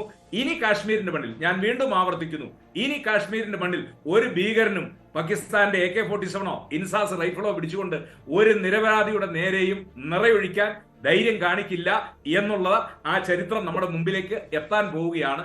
A big salute to Indian army. പാകിസ്ഥാന്റെ ഉപപ്രധാനമന്ത്രിയായ വിദേശമന്ത്രിയും അദ്ദേഹം തന്നെയാണ് ഇഷാഖ് ദർ നേരത്തെ ഇന്ന് തന്നെയായിരുന്നു പറഞ്ഞിരുന്നത് പന്ത് ഇന്ത്യയുടെ കോർട്ടിലാണെന്നാണ്. അത് ഇന്ത്യയാണ് തീരുമാനിക്കേണ്ടത് എപ്പം നിർത്തണം എന്നുള്ളതാണ്. അങ്ങനെയാണെങ്കിൽ ഞങ്ങളും തീരുമാനിക്കാം എന്നുള്ള രീതിയിൽ ഒരു ഭീഷണിയുടെ സ്വരമായിരുന്നു വന്നത്. കൂടുതൽ ശക്തമായ പ്രതികരണം പാകിസ്ഥാനിൽ നിന്ന് ഉണ്ടാകുമെന്ന് അത് ഈ വ്യോമത്താവളങ്ങൾ ആക്രമിച്ചതിന് ശേഷമാണ്. ഇന്ത്യ പറഞ്ഞതിൻ്റെ അത്രയും പാകിസ്ഥാൻ സമ്മതിച്ചിട്ടില്ല എങ്കിൽ പോലും 3 വ്യോമത്താവളങ്ങൾ ഇന്ത്യ ആക്രമിച്ചിട്ടുണ്ട് എന്നുള്ള കാര്യം, നാശനഷ്ടം വരുത്തിയിട്ടുണ്ട് എന്നുള്ള കാര്യം പാകിസ്ഥാന് സമ്മതിക്കേണ്ടി വന്നിരുന്നു. അപ്പോഴും പാകിസ്ഥാൻ വിദേശമന്ത്രിയും ഉപപ്രധാനമന്ത്രിയായ ഇഷാഖ് ദർ പറഞ്ഞത് പന്ത് ഇന്ത്യയുടെ കോർട്ടിലാണ് എന്നുള്ളതാണ്. അതൊരു ഭീഷണിയുടെ സ്വരമായിരുന്നു. പക്ഷേ പൊടുന്നനെ നിലപാട് മാറ്റേണ്ടി വന്നിട്ടുണ്ടെങ്കിൽ ശ്രീ ഷാബു പ്രസാദ് മറ്റെന്തെങ്കിലുമൊക്കെയോ സംഭവിച്ചിട്ടുണ്ട്, അല്ലെങ്കിൽ ഭയം, യുദ്ധമുഖത്ത് പിടിച്ചു നിൽക്കാൻ പറ്റില്ല എന്നുള്ള ഭയം അത് പാകിസ്ഥാൻ ഉണ്ടായിട്ടുണ്ട്. തീർച്ചയായിട്ടും